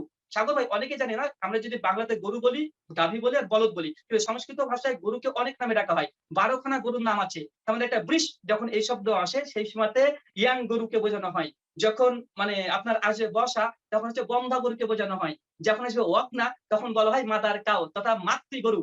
যে গরুর বাচ্চা আছে, পেটে বাচ্চা আছে অথবা ছোট বাচ্চা আছে, দুগ্ধ দেয়, এমন গরুকে বলা হয় অগ্না।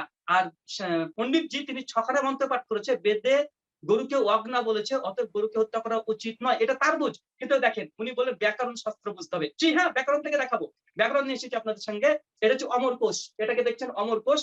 এতে মানবে কি মানবে না সেটা আমি বুঝতে পারছি না, এটা উল্টো দেখাচ্ছে মনে হয়। উল্টো দেখালে মানে বোঝাচ্ছি না।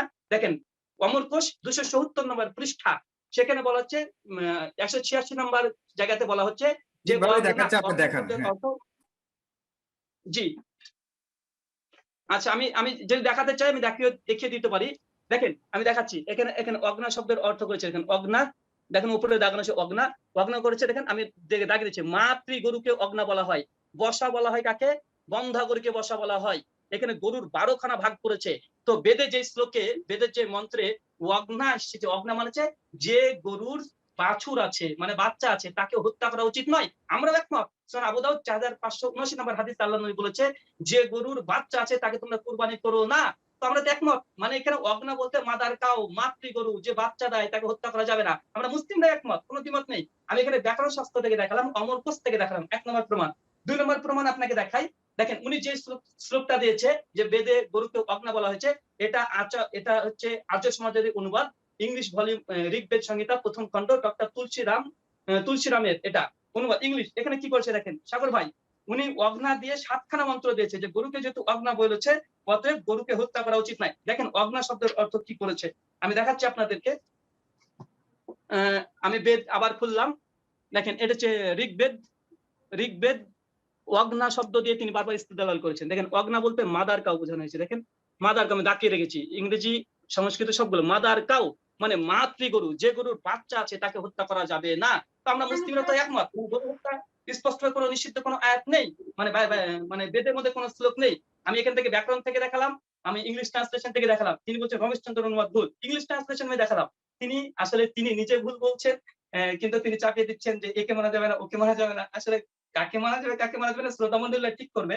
আসেন, তার মানে তিনি 7খানায় শ্লোক দিয়েছেন, মন্ত্র দিয়েছেন, বেদ মন্ত্র, যেখানে বলা হয়েছে গরুকে অগ্না, অতএব গরুকে হত্যা করা উচিত না। তবে কোন গরু সাগর ভাই, সুপ্রিয় দর্শক মন্ডলী, যেটা মাদার কাউ, মাতৃ গরু, যার বাচ্চা আছে, আমরা একমত, কোনো সমস্যা নেই, মা গরুকে মারা উচিত নয়। আমরা মুসলিমরা দেখবেন কখনো মা গরুকে আমরা কুরবানিও দিই না, এখানে গরু হত্যা করার কথা বলা হয়নি, এখানে মাদার কাউ মানে এক ধরনের গরুকে হত্যা করতে নিষেধ করেছে। তবে আমি ঋগ্বেদ থেকে যে শ্লোকটা দিয়েছি, ওখানে বৃষাং মানে যেটা হচ্ছে ইয়াং গরু মানে একটা বাংলাতে কি বলবে যাই হোক, মানে একটা ইয়াং গরুকে হত্যা করা যায়, খেলে উপকার হয়, আমি প্রমাণ দিয়েছি। তার মানে বোঝা যায় এখান থেকে গোহত্যা নিষিদ্ধ নয়, মাতৃগরু, এখানে মাতৃগরুকে কথাই বলা হয়েছে। তিনি আরেকটা বলেছেন যে বেদে কেউ যদি গরু হত্যা করে তাহলে তাকে সীসা দিতে বলেছে, তাকে সীসা দিয়ে হত্যা করতে বলেছে। সাগর ভাই কি বর্বর আইন দেখেছেন, কেউ যদি গরুকে হত্যা করে এর জন্য মানুষকে হত্যা করে ফেলতে হবে। পণ্ডিতজি নিজে বলেছে যে বেদ বলছে যে গরু যদি কেউ হত্যা করে তাহলে নাকি কি করতে হবে, মানুষকে হত্যা করতে হবে। আজীব ব্যাপার, এটা কোনো ধর্মীয় শাস্ত্রের আইন হতে পারে যে একটা গরুকে হত্যা করে মানুষ হত্যা করে ফেলতে হবে? আশ্চর্য, এটা কি কোনো নৈতিক কোনো মন্ত্র হতে পারে? তারপরে দেখেন সেই বেদের শ্লোকটা কি আছে, আমি সেই শ্লোকটা বের করেছি, সেটা আছে অথর্ববেদ কাণ্ড নম্বর 1 শ্লোক নম্বর 16 মন্ত্র নম্বর 4 বলা হয়েছে, কি বলছে, ইয়াদি ন হিংসতে যস্যতে যদি পুরুষাম। এখানে এর অনুবাদ যেটা করা হয়েছে, যদি তুমি আমাদের গাভী, আমাদের ঘোড়া, আমাদের লোকদের মারো, তাহলে আমাকে সীসা গুলি দিয়ে বিদ্ধ করবো, তোমাকে সীসা গুলি দিয়ে বিদ্যা করবো, যাতে তুমি আমাদের বীরদের নষ্ট করতে না পারো। মানে এখানে যুদ্ধের প্রসঙ্গে কথা বলা হচ্ছে, যুদ্ধের সময়তে এখানে বলা হচ্ছে যদি কোনো বহির্বিশ্বের কোনো শত্রুপক্ষ যদি এসে আমাদের ঘোড়াকে হত্যা করো, আমাদের সৈনিককে হত্যা করো, আমাদেরকে গরুকে হত্যা করো, তাহলে আমিও তোমাদেরকে সীসা দিয়ে হত্যা করবো। এটা যুদ্ধের ময়দানে, মানে এখন পাকিস্তানিরা যখন বাংলাদেশের সঙ্গে যুদ্ধ হচ্ছিল, সেই সময় বাংলাদেশের গরু নিয়ে যদি চলে যায়, এই জন্য বাংলাদেশি কোনো ব্যক্তি কথা বলছে এই ধরনের শ্লোক, এটা কোনো আদেশ সূচক না, এটা হচ্ছে প্রার্থনা সূচক। তার জন্য যদি আমাদের গাভী নিয়ে চলে যাও, যদি ঘোড়ার কথাও আছে, তো ঘোড়াকেও আপনারা মেনে নেন, ঘোড়াকেও আপনি এই কথা মেনে নেন যে ঘোড়ার ব্যাপারে একই কথা বলা হয়েছে, ঘোড়ার কথা আছে, গাভীর কথাও আছে, তো ঘোড়ার মর্যাদা আপনারা বৃদ্ধি করে দেন। ওনার 8টা মন্ত্র চলে গেল, বাকি থাকলো আরেকটা। তিনি বলছেন ঋগ্বেদ 5:84 একটা মন্ত্র বলেছে যে গরু আমাদেরকে দুধ দেয়, তো গরু দুধ দেয় তার জন্য গরুকে হত্যা করা যাবে না, এটা লজিক কোথায় আছে? আশ্চর্য বিষয়, গরু দুধ দেয় আমরা উপকৃত হবো, খাবো, হ্যাঁ কোরআন আছে, বেদে আছে, ভালো কথা। এখানে বেদে নিষিদ্ধ কোথায় পেলেন? এখন পর্যন্ত একটা মন্ত্র তিনি দেখাতে পারেন নাই যেখানে বেদে গোহত্যাকে নিষিদ্ধ করা হয়েছে, একটা মন্ত্র তিনি দেখাতে পারেন নাই। তিনি অগ্না বলেছে ওটা মাদার কাউ, যেটা হাদিসেও আছে, আমরা তার সঙ্গে দ্বিমত করি না। তারপরে আবার তিনি বলেছেন সেটা হচ্ছে বেদে গরু হত্যা, মানুষ হত্যা, এটা আমরা বললাম। আরেকটা তিনি বারবার একই কথা বলছিলেন, আচ্ছা ঋগ্বেদের 5 নম্বর, হ্যাঁ গরুকে মা বলা হয়েছে, অতএব আমাদের গরু হত্যা করা উচিত নয়। গরুকে মা বলা হয়েছে যেই মন্ত্রে, ওই মন্ত্রে দেশকেও মা বলা হয়েছে, দেশ জন্মভূমিকে মা বলা হয়েছে। তো জন্মভূমির মাটি কেন আপনারা কাটেন? জন্মভূমির মাটির পরে কেন পেশাব ফেরেন, পায়খানা ফেরেন? গরুকে মাতা বলা হয়েছে, ঠিক আছে, মাতা বললে তাকে হত্যা করা যাবে না, এটা কি? আমরা স্পষ্ট একটা প্রমাণ চাইছি যেখানে গো হত্যাকে নিষিদ্ধ করা হয়েছে। গরুর সম্মান নিয়ে আজকে আলোচনা হচ্ছে না, যে কোন ধর্মগ্রন্থ গরুকে মর্যাদা দিয়েছে, সম্মান দিয়েছে। গরুকে মা বলুক, গরুকে যা ইচ্ছা তাই বলুক, গরুর সম্মান আছে, হ্যাঁ আপনার ধর্মগ্রন্থ গরুকে সম্মান দিয়েছে, আমরা অস্বীকার করলাম কোথায়?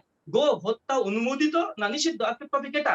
গরুর সম্মান, গরুর মর্যাদা নিয়ে আজকের আলোচ্য বিষয় নয়। পণ্ডিত মহেন্দ্রপাল আরিয়াজি তিনি বারবার গরুর প্রশংসামূলক কিছু মন্ত্র নিয়ে আসছেন, গরুকে এটা বলা হয়েছে, গরুটাকে ওটা বলা হয়েছে। পণ্ডিতজি আজকে এটা আলোচ্য বিষয় নয়, আজকে আলোচ্য বিষয় গোমাংস এবং নিরামিষ, এটা হিন্দু শাস্ত্র এবং ইসলাম দ্বারা অনুমোদিত না নিষিদ্ধ। আমি প্রথম আমি 16খানা আমি মন্ত্র এবং শ্লোক পাঠ করেছি, যেটা প্রথমে দিয়েছিলাম বেদ থেকে, এখনো তো খণ্ডন করতে পারেনি আমার শ্লোকগুলোকে। বেদের যে 3টে মন্ত্র দিয়ে অনার্থক তিনি শুধু বলছেন যে এটা ভুল অনুবাদ করেছে, ভুল অনুবাদ করেছে। শুধু দাবি করলে হয় না, প্রমাণ দিতে হয়। দেখেন রমেশচন্দ্র কোন অনুবাদে ভুল করেছে। আমি উপনিষদ থেকে যেটা দেখেছি, উপনিষদের কথা এখন পর্যন্ত ধরেইনি। উপনিষদে আছে যেটা মানে বৃহদারণ্যক উপনিষদ 86 অধ্যায় ব্রাহ্মণ নম্বর 4 শ্লোক সংখ্যা 18, যদি স্বামী স্ত্রী একত্রিত হয়ে মিলে এবং গরু মাংস খেয়ে মিলে তাহলে একটা খুব সুন্দর একটা সন্তান হবে। আমি আরো অনেক প্রমাণ দিতে পারবো। উনি বারবার বলছেন যে বেদ গ্রন্থে নাকি গোমাংস হত্যার কথা নেই। আসেন আমি আরো কিছু শাস্ত্র দেখাচ্ছি। এটা শাস্ত্র দেখাবো। আচ্ছা, ঋগ্বেদের ঐত্রীয় ব্রাহ্মণ, ঐত্রীয় ব্রাহ্মণ, ব্রাহ্মণ গ্রন্থ, এটা শাখা গ্রন্থ। তিনি যদি এখন বলে এটা মানবো না, আসলে আলোচনা যারা শুনবে, যারা বেদ শাস্ত্র সম্পর্কে জানেন, তারা বুঝে নিয়েছেন যে আসলে বেদে গরু মাংস খাওয়ার কথা আছে না নাই। দেখেন ঐত্রীয় ব্রাহ্মণ প্রথম অধ্যায় 3 ব্রাহ্মণ 4 নম্বর শ্লোকে বলা হচ্ছে, মানুষ যদি কোনো রাজা বাড়িতে যদি বেড়াতে আসে, কোনো পূজনীয় ব্যক্তি যদি বাড়িতে বেড়াতে আসে, তাকে বৃষ অথবা বৃহৎ গরু হত্যা করে মাংস খাওয়াতে হবে। এটা ঐত্রীয় ব্রাহ্মণ, ঐত্রীয় ব্রাহ্মণ 3 অধ্যায় 6 নম্বর ব্রাহ্মণের শেষ নম্বর শ্লোক। এটা দেখেন একদম অতিথি আসলে, ব্রাহ্মণ অতিথি যদি আসে, ঐত্রীয় ব্রাহ্মণে বলা হচ্ছে। দেখেন ঐত্রীয় ব্রাহ্মণ, এটা ঋগ্বেদীয় ব্রাহ্মণ, ঋগ্বেদের ব্যাখ্যা গ্রন্থ, এটা ব্রাহ্মণ গ্রন্থ, এটা অন্য কিছু না। দেখেন আমি বৃষটাকে দাগিয়ে রেখেছি, আপনারা দেখে নেবেন অতিথি যদি আসে। এই গেল, আমি আরো একটা প্রমাণ দেখিয়ে দিলাম আপনাকে। আরেকটা পদ দেখাই, সৎপদ ব্রাহ্মণ, যেটা স্বামী দয়ানন্দ সরস্বতী, তিনি অনেকগুলো প্রমাণ দিয়েছে। স্বামী দয়ানন্দ সরস্বতী তিনি অনেকগুলো প্রমাণ দিয়েছে। যাজ্ঞবল মহর্ষি, যাজ্ঞবল মহর্ষি তিনি গরুর মাংস খেতেন, এটা স্পষ্ট সৎপদ ব্রাহ্মণে। যাজ্ঞবল মহর্ষি তিনি গরু মাংস খেতেন, সৎপদ ব্রাহ্মণে এই কথা লেখা আছে। সৎপদ ব্রাহ্মণ কান নম্বর 3 অধ্যায় নম্বর 1 ব্রাহ্মণ নম্বর 2 শ্লোক নম্বর 21, খ্রিস্টান ভাষা 97 গরু মাংস খাওয়ার কথা স্পষ্ট ভাবে আছে। এমনকি সৎপদ ব্রাহ্মণে দেখেন, আমি এখানে দেখিয়ে দিচ্ছি, সৎপদ ব্রাহ্মণে বলা হচ্ছে যদি অতিথি বাড়িতে আসে, রাজা পূজনীয় ব্যক্তি যদি আসে, তাকে গরুর মাংস দিয়ে আপ্যায়ন করতে হবে। সৎপদ ব্রাহ্মণ স্বামী দয়ানন্দ সরস্বতী তার সত্যার্থ প্রকাশে সৎপদ ব্রাহ্মণের রেফারেন্স দিয়ে লোড করে দিয়েছে। দেখেন আমি আপনাকে এই রেফারেন্সটা আবার দেখিয়ে দিই। অতিথি আসলে সৎপদ ব্রাহ্মণ কি বলছে। এখন শুক্ল যজুর্বেদের একটা কোন গ্রন্থ, সরি, আচ্ছা দেখতে পাচ্ছেন কিনা, আচ্ছা এটা হচ্ছে শুক্ল যজুর্বেদের সৎপদ ব্রাহ্মণ। দেখেন যদি রাজা বাড়িতে আসে, তাকে কি দিয়ে আপ্যায়ন করতে হবে, তাকে বৃষ, ছাগল এবং গরুর মাংস জবাই করে খাইয়ে তাকে আপ্যায়ন করতে হবে, সৎপদ ব্রাহ্মণ বলছে। এখন তিনি যদি এটাও মানতে না চান, তাহলে তো আমাদের তো মানে কিছু করার নেই। তিনি যদি মানতো না, এই কথা যদি আসে, দেখেন গোপদ ব্রাহ্মণ, এটা অথর্ববেদের ব্রাহ্মণ গ্রন্থ, গোপদ ব্রাহ্মণ। এখানেও একই কথা বলা হয়েছে, গরু যদি যজ্ঞ করা হয় তাহলে স্বর্গে যাবে। যে গরু দিয়ে, গরুর মাংস দিয়ে যজ্ঞ করবে, গরু মাংস হত্যা করে জবাই করে তাকে খাওয়াবে, সে স্বর্গে যাবে। গোপদ ব্রাহ্মণ রেফারেন্স আমি দিয়ে দিই, 3 অধ্যায় 17 নম্বর শ্লোকে একথা বলা হয়েছে। আর হচ্ছে মানে যদি ভালো সন্তান, সুস্থ সন্তান পেতে চান, তারপরেও আপনাকে গরু মাংস খেতে হবে। এটা উত্তর ভাগ, গোপদ ব্রাহ্মণ উত্তর ভাগ 2 অধ্যায়ের 1 নম্বর শ্লোকেই এই কথা বলা হয়েছে। আমি এখানে বারবার দেখাচ্ছি যে গরু মাংস খেতে হবে যদি আপনি সন্তান ভালো নিতে চান। গোপদ ব্রাহ্মণ, এটা বেদের স্বয়ং ব্রাহ্মণ গ্রন্থ। এখন যদি তিনি মানতে না চান, আমার তো কিছু করার নেই। আশ্চর্য, দেখেন অথর্ববেদের এটা হচ্ছে গোপদ ব্রাহ্মণ, গোপদ ব্রাহ্মণ অথর্ববেদের এটা ব্যাখ্যা, এটা আমার কোনো ব্যাখ্যা না। এটাকে তিনি অস্বীকার করতে পারবেন না, কেননা সৎপদ ব্রাহ্মণ থেকে স্বামী দয়ানন্দ সরস্বতী প্রচুর রেফারেন্স দিয়েছে তার বইয়ে। আমি মোটামুটি এখানে অনেকগুলো দেখাতে পারি। দেখেন ধন্যবাদ। ব্রহ্মসূত্র স্বয়ং, আমি এই রেফারেন্সটা দিয়ে শেষ করবো সাগর ভাই। ব্রহ্মসূত্র দেখাচ্ছে, এটা হচ্ছে ব্রহ্মসূত্র, এটা হচ্ছে আদি শঙ্কর আচার্য তিনি বলেছেন। তিনি কি বলছেন দেখেন, তিনি বলছেন যদি এরূপ বলা হয়, যজ্ঞাদিতে পশু ইত্যাদি বলি বলিয়া উহা পাপ না হইতে পারে না, কারণ শাস্ত্রের এরূপ প্রমাণ আছে। এখানে ব্রহ্মসূত্র আদি শঙ্করাচার্য তিনি বলছেন যজ্ঞে যে পশু বলি দেওয়া হয়, যেসব গরু ছাগল বলি দেওয়া হয়, এগুলো আসলে পাপ নয়, এগুলো শাস্ত্র দ্বারা অনুমোদিত। স্পষ্ট ভাবে আমি এটা দেখিয়ে দিই ব্রহ্মসূত্রটা। ব্রহ্মসূত্র দেখেন স্বামী শঙ্করাচার্য তিনি এই কথা লিখে গেছেন। তো কটা তিনি অস্বীকার করবেন, কটাকে ভুল বলবেন, আসলে ভুল বলার তো একটা লিমিট আছে। আপনাকে শুধু অসংখ্য মুখে ধন্যবাদ। দাবি করলে তো ভুল হয়ে যায় না, দাবি দাদা করতে হয় না। দাদা বলবেন, দাদা এখন বলবেন আপনি 11 মিনিট, 10 মিনিট আমি দিব ইয়েকে, এবং আপনি বলবেন 11 মিনিট, কারণ 1 মিনিট বেশি নিয়েছেন এখন। জি দাদা বলবেন দয়া করে, 10 মিনিট করে বলবেন এখন, বাট আপনি বলবেন 11 মিনিট।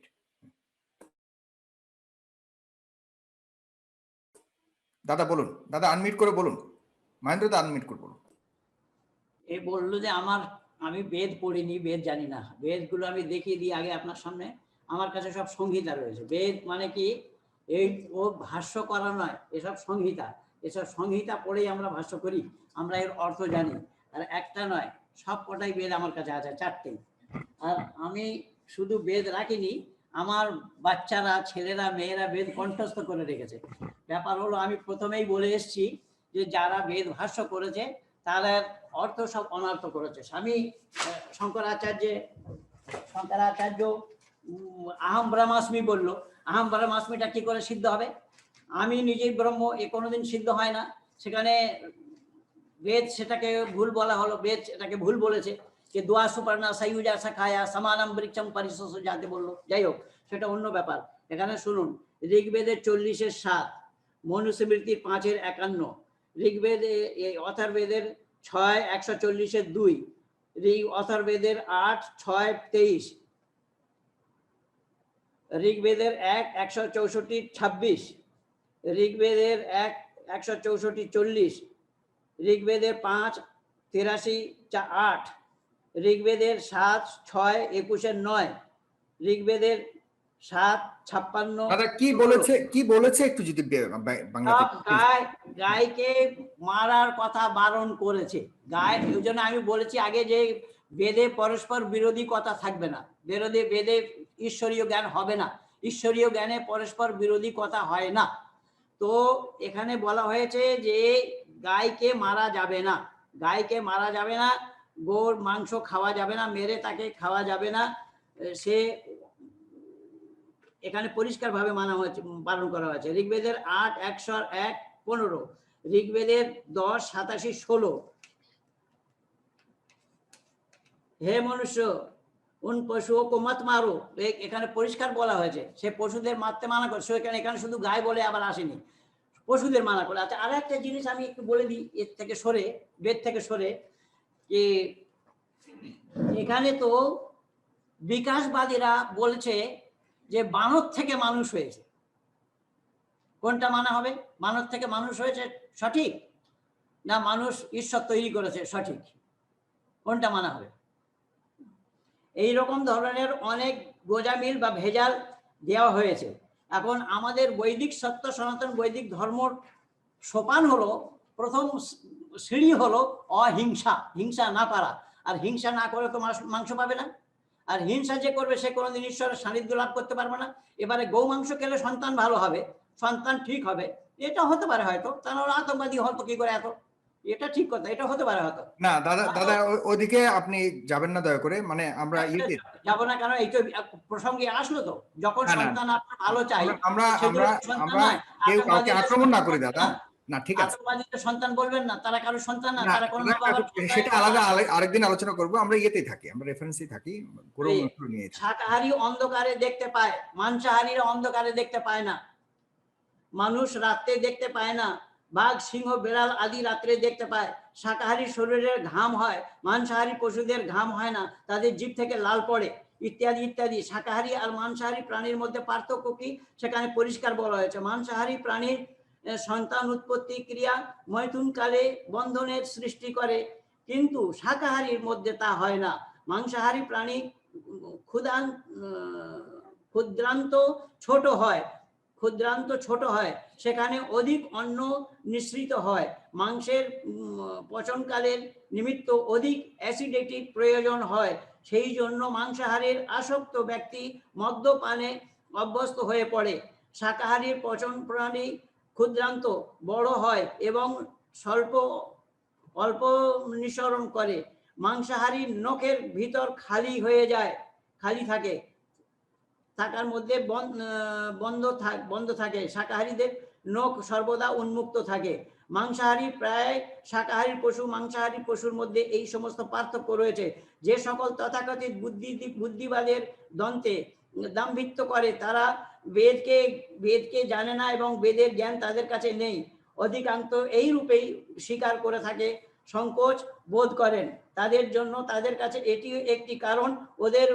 ওদের মতানুসারে বেদ সমূহের নির্মাণকারীগণ বন মানুষের সমবর্তী ছিলেন। সুতরাং বেদের মধ্যে বিদ্যা ও আদর্শের উন্নতমানের বক্তব্য থাকা সম্ভব। বেদে গাভী সম্মান ও পূজা প্রভৃতি উপযোগী এবং তন্দ্রা রূপে স্বীকৃত। বেদে যজ্ঞের নামে অধ্বর্য, অর্থাৎ যে ক্রিয়া হিংসা রহিত, সেখানে বেদের যজ্ঞে ক্রিয়া মানে হিংসা রহিত অধ্যায়ও তাকে বলা হয়েছে। হিংসা রহিত মানে বেদের ওই জন্য চারদিকে মেখলা থাকে যাতে পিঁপড়ে পর্যন্ত না যেতে পারে। যাই হোক, বৈদিক শব্দের ব্যাখ্যাকারী আচার্য ইয়াস্ক ও তার নিরুক্ত গ্রন্থে লিখেছেন যে ধরতিতে হিংসা কর্ম তৎপরিচিষ্যতে অধ্যার্য, ইহা যে কর্ম হিংসার বিরোধী, যজ্ঞকে সর্বদা হিংসা রহিত করা হয়েছে। গোমেদ, অশ্বমেধ ইত্যাদি কোন প্রকারের যজ্ঞ পশুবধের বিধান কোথাও নেই, কোথাও পাওয়া যাবে না। বেদ ভক্ত জনগণের মনে তাদের বিচার কিংবা সংস্কারের গোবধ অথবা মাংসের বিষয়ে কোনো প্রশ্নের অবকাশ নেই। হাজার বছর ধরে বিদেশির সঙ্গে ভারতীয়দের সম্পর্ক আছে। এছাড়া বিচার ব্যবহারের আদান প্রদানও চলে আসছে। সময়ের প্রগতির সঙ্গে দেশের কত মানুষ মাংসাহারী হয়েছেন। খ্রিস্টান ও মুসলমানদের মধ্যে মাংসাহারী কিংবা গৌ মাংস খাদ্য হিসেবে গ্রহণ করা বা না করার কোনো বাদ বিচার নেই। কিন্তু হিন্দুদের মধ্যে আর্য সমাজের, আর্য সভ্যতার তারা মাংসাহারী নয় এবং তাদের অভক্ষণ পদার্থের কিরকম যুক্তি দেওয়া হয়েছে সেইগুলো দেখা একান্ত কাম্য। ব্যাখ্যা দূষিত করেছে, সেই গ্রন্থের মধ্যে প্রক্ষেপ ভেজাল দেবার চেষ্টা করেছে, কর্মকাণ্ডের গ্রন্থের সমূহকে ভ্রষ্ট করেছে, কিন্তু এসব করা সত্ত্বেও তারা আজ সফল হতে পারেনি। গাভী এবং বেদ, মাতা রুদ্রানাম দুহিতাম বসুনাম, এ ঋগ্বেদের 8, 10, 1-15। এখানে ব্রহ্মচারী বিদ্যাঙ্গনের মাতা নির্মাতা, দুষ্টের রোদনকর্তা, রোদায়তি তস্মাদ রুদ্রহা, বিদ্যান সৈনিক সেনাপতি ইত্যাদি গুণ গাভীকে মাতৃতুল্য পূজনীয় বলে মনে করে। গাভী বসু বিদ্যানদের পুত্রী, সমাজের সংস্থাপক। বাসয়ন্তী তন্মাদ বসতি, ব্যাপকভাবে বন্ধনকারীর জন্য গাভী পুত্রী সমা পালনীয়, রক্ষণীয় এবং তাই সেই রূপে তাকে স্বীকার করতে হয়।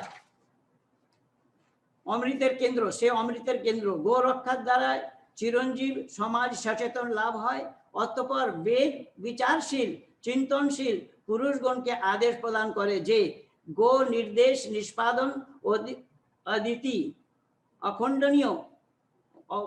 অখণ্ডনীয় অবদ্ধ, সুতরাং তাকে হত্যা করে না। এটি বেদের আদেশ এবং নির্দেশ।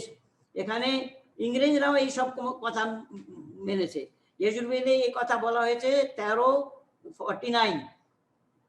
এখানে বেদে রাজার জন্য এক প্রকারের উপদেশাত্মক মন্ত্র বর্ণিত আছে। উপরোক্ত মন্ত্রের অর্থ হলো এই যে পরোপকারী রাজন গভীর মানুষের অসংখ্য সুখের সাধন, দুগ্ধের জন্য বিভিন্নভাবে পালনীয়, গৌ ঘৃত দুগ্ধ দাত্রী অতিথি অখণ্ডনীয়, হে মানব একে হত্যা করো না। অর্থাৎ যে কেউ যেন গো হত্যা না করে, এরকম রাজ্য ব্যবস্থা হওয়া উচিত। এ রাজার জন্য উপদেশ দেওয়া হয়েছে বেদের মধ্যে। অথর্ববেদের 3:30 বলা হয়েছে এটি সমাজের কর্তব্য উপদেশ। হে মানুষগণ, পরস্পর একে অপরকে এমন ভাবে স্নেহ করো যেমন ভালোবাসে কারা? গাভী এবং বাচ্চাদের। যেমন ভাবে অহন্তব্য গাভী আপন বাছুরকে ভালোবাসে। জি, আপনাকে অশেষ ধন্যবাদ। রাহুল ভাই বলবেন আপনি। অথর্ববেদের 3:30 বলা হয়েছে এটি সমাজের কর্তব্য উপদেশ। আচ্ছা, সাগর ভাই শোনা যাচ্ছে? জি বলবেন। সাগর ভাই আমাকে শোনা যাচ্ছে ভাই? শোনা যাচ্ছে, জি। আচ্ছা, যাই হোক, সাগর ভাই আমাদের আলোচনা অনেকক্ষণ এগিয়েছে। আমি বেশ লক্ষ্য করছি, আমি যে তথ্য প্রমাণগুলো দিচ্ছি আপনার 10 মিনিট বলবেন, এরপর আমি 5 মিনিট করে দিয়ে অনুষ্ঠান শেষ করব। দর্শক অবশ্যই আপনারা নিজেদের টাইমলাইনে শেয়ার করবেন এবং পুরোটা অনুষ্ঠান শুরু থেকে দেখবেন। অনেক ভালো কথা হয়েছে, অনেক ভালো আলোচনা হয়েছে। যারা দেখেননি শুরু থেকে, অবশ্যই আমাদের পেজটিকে এবং ইউটিউব চ্যানেলটিকে অবশ্যই সাবস্ক্রাইব করবেন। সবসময় অনুষ্ঠান দেখার জন্য বেল আইকনটি ক্লিক করবেন। ধন্যবাদ। জি রাহুল ভাই। আচ্ছা, আমার সময় তাহলে এখন থেকে শুরু হচ্ছে। সুপ্রিয় শ্রোতা মণ্ডলী, আমি দীর্ঘক্ষণ ধরে আলোচনা করেছি। আমি এটা লক্ষ্য করলাম যে পণ্ডিত মহেন্দ্র পাল আরিয়াজি, আমি যে তথ্য প্রমাণগুলো দিয়েছি একটাকে খণ্ডন করতে পারিনি। বেদ থেকে 3টে দিয়েছি, উপনিষদ থেকে 1টা দিয়েছি, সুশ্রী সংহিতা থেকে 1টা দিয়েছি, বিশিষ্ট সংহিতা থেকে 1টা দিয়েছি, অত্রি সংহিতা থেকে 1টা দিয়েছি। তো দলিল আমি দিয়ে ফেলেছি, প্রমাণ দিয়েছি হিন্দু শাস্ত্র থেকে। উনি বলেন ব্যাকরণ থেকে, আমি ব্যাকরণ থেকে দেখেছি, আমি একদম অমর কোষ থেকে দেখেছি। অগ্না বলতে মাত্র গরুকে বোঝানো হয়েছে। তিনি আবার ঘুরে ফিরে একই শ্লোক পাঠ করছেন, এটা কি আশ্চর্য! এখানে তো আমরা বিতর্ক করতে এসেছি, আমি সময় তো অপচয় করতে আসিনি। একই মন্ত্র বারবার পাঠ করা হচ্ছে কেন? উনি বারবার বলছে এখানে গরু হত্যা করা বলছে, অগ্না শব্দ পাঠ করা হচ্ছে। অগ্না মানে কি? মাদার কাউ, যে গরুর পেটে বাচ্চা আছে, বাছুর আছে, তাকে হত্যা করা নিষিদ্ধ। আমরা তো একমত। এই মন্ত্র বারবার কেন দেওয়া হচ্ছে? ঘুরে ফিরে একই মন্ত্র দিয়ে বলছি আমি বেদ মন্ত্র পাঠ করেছি। আশ্চর্য আমি হয়ে গেলাম, আশ্চর্য মানে আজীব একটা ব্যাপার, এরকম একটা ব্যাপার। হ্যাঁ, নতুন একটা আর্গুমেন্ট নিয়ে এসেছে, খুব চমৎকার আর্গুমেন্ট। কি আর্গুমেন্ট? তিনি বেদ থেকে আরো 4টে মন্ত্র পাঠ করেছে এবং বিভিন্ন মহর্ষিদের কথা নকল করেছেন, যে বেদে গরুকে মানে মাংস, যখন কোনো প্রাণীকে হত্যা করা হয় তখন সেটা একটা হিংসা, এটা একটা হিংসা। তো বেদে বলা হয়েছে তোমরা গরুর প্রতি হিংসা করো না। অত ইহা থেকে ইহাই প্রমাণিত। মানে যেহেতু পশুকে হত্যা করলে হিংসা হয়, অতএব গরু জবাই করা উচিত নয়। এটা লজিক্যাল, এটা একটা লজিক্যাল ফ্যালাসি। তারপরে জবাব দিব মন্দপাল আরিয়াজিকে বলবো, গরু জবাই করলে বা প্রাণী জবাই করলে যদি হিংসা হয়, তাহলে এক কাজ করেন, অনেক এখন অজ্ঞান হওয়া অনেক ঔষধ পাওয়া যায়, গরুকে বা ছাগলকে প্রথমে ইনজেকশন দিয়ে অজ্ঞান করে দেন, যখন আস্তে আস্তে মারা যাবে, একদম বিজ্ঞান বলছে না কোনো ব্যথাই পায় না শেষে মৃত্যুর সময়তে, তারপর আপনার মাংস খান। অথবা যে গরু যে ছাগল এমনি মৃত্যুবরণ করেছে, এমনি মারা গেছে, সেই সব গরু ছাগলের মাংস জবাই করে আপনারা খান। এটা তো মানে হিংসা নয়। অন্তত আমি বলবো, তাহলে অহিংসা দিয়ে যদি দলিল খণ্ডন করা হয়, তাহলে মরা গরু খান, কোনো সমস্যা নেই, মরা ছাগল খান, কোনো সমস্যা নেই। তাহলে এটা হিংসা আর থাকছে না। পয়েন্ট নম্বর 2, তিনি বললেন গরু হত্যা করা বা প্রাণী হত্যা করা এটা হিংসা। আমি আবার চ্যালেঞ্জ করলাম যে একটা স্পষ্ট প্রমাণ দিতে গোটা বেদ থেকে কোথায় নিষিদ্ধ করা হয়েছে। দেখেন আমি দেখাচ্ছি, ব্রহ্মাসূত্রে কি বলছে আমরা কি দেখেন। খাবো না খাবো তুই চয়ন করে দিবি রে ভাই। আমরা কি খাবো না খাবো সেটা চয়ন তুই করবি নাকি রে ভাই? হ্যাঁ, তোকে কে মানা করছে? তুই খানা, গরু খা, গরু খা, গরুর বাছুর খা, যা মনে করিস তাই খানা, গু খা, গোবর খা, যে কে মানা করছে? তোকে তো মানা করিনি আমি। এখানে বেদে যেখানে পরস্পর বিরোধী কথা নেই সেই কথাই তো বলেছি আমি। একটা মন্ত্র কারণ আমি এখানে 17টা মন্ত্র, দাদা দাদা দাদা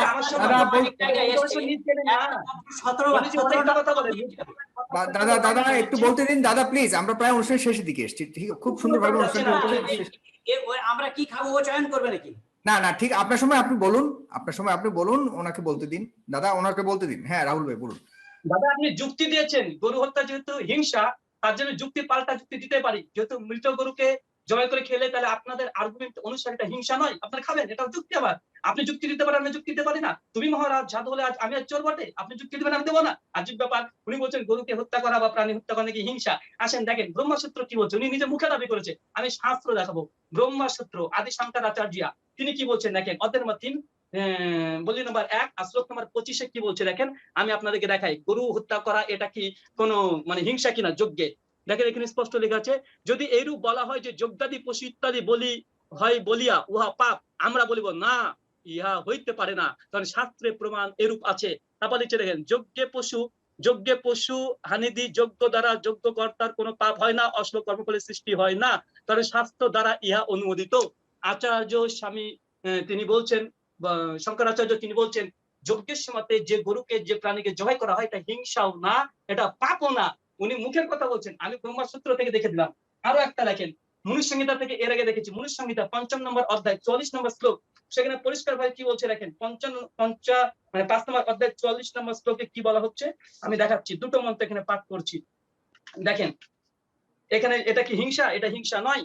এবং পরিষ্কার ভাবে বলা হয়েছে যে বলছে দেখেন, তাকে অহিংসা বলিয়ে জানিতে হইবে। অর্থাৎ দেখেন আমি দেখিয়ে দিই, আমি শ্লোকটা দেখিয়ে দিই, উনি শুধুমাত্র বলে যাচ্ছেন যেটা নাই। দেখেন মনুসংহিতা, এটা আমাদের কোনো অনুবাদ নয়, মনুসংহিতা 44 নম্বর শ্লোক, এই অস্তবর জঙ্গল মারাত্মক জগতে বেদ বিহিত যে পশু হিংসা নিয়ত আছে, অর্থাৎ অনাদিকাল থেকে চলে আসছে। মানে ভগবান মুনু বলছে বেদে পশু হত্যার কথা আছে, তাকে অহিংসা বলেই জানতে হবে, কারণ বেদ এরকম বলা হয়েছে।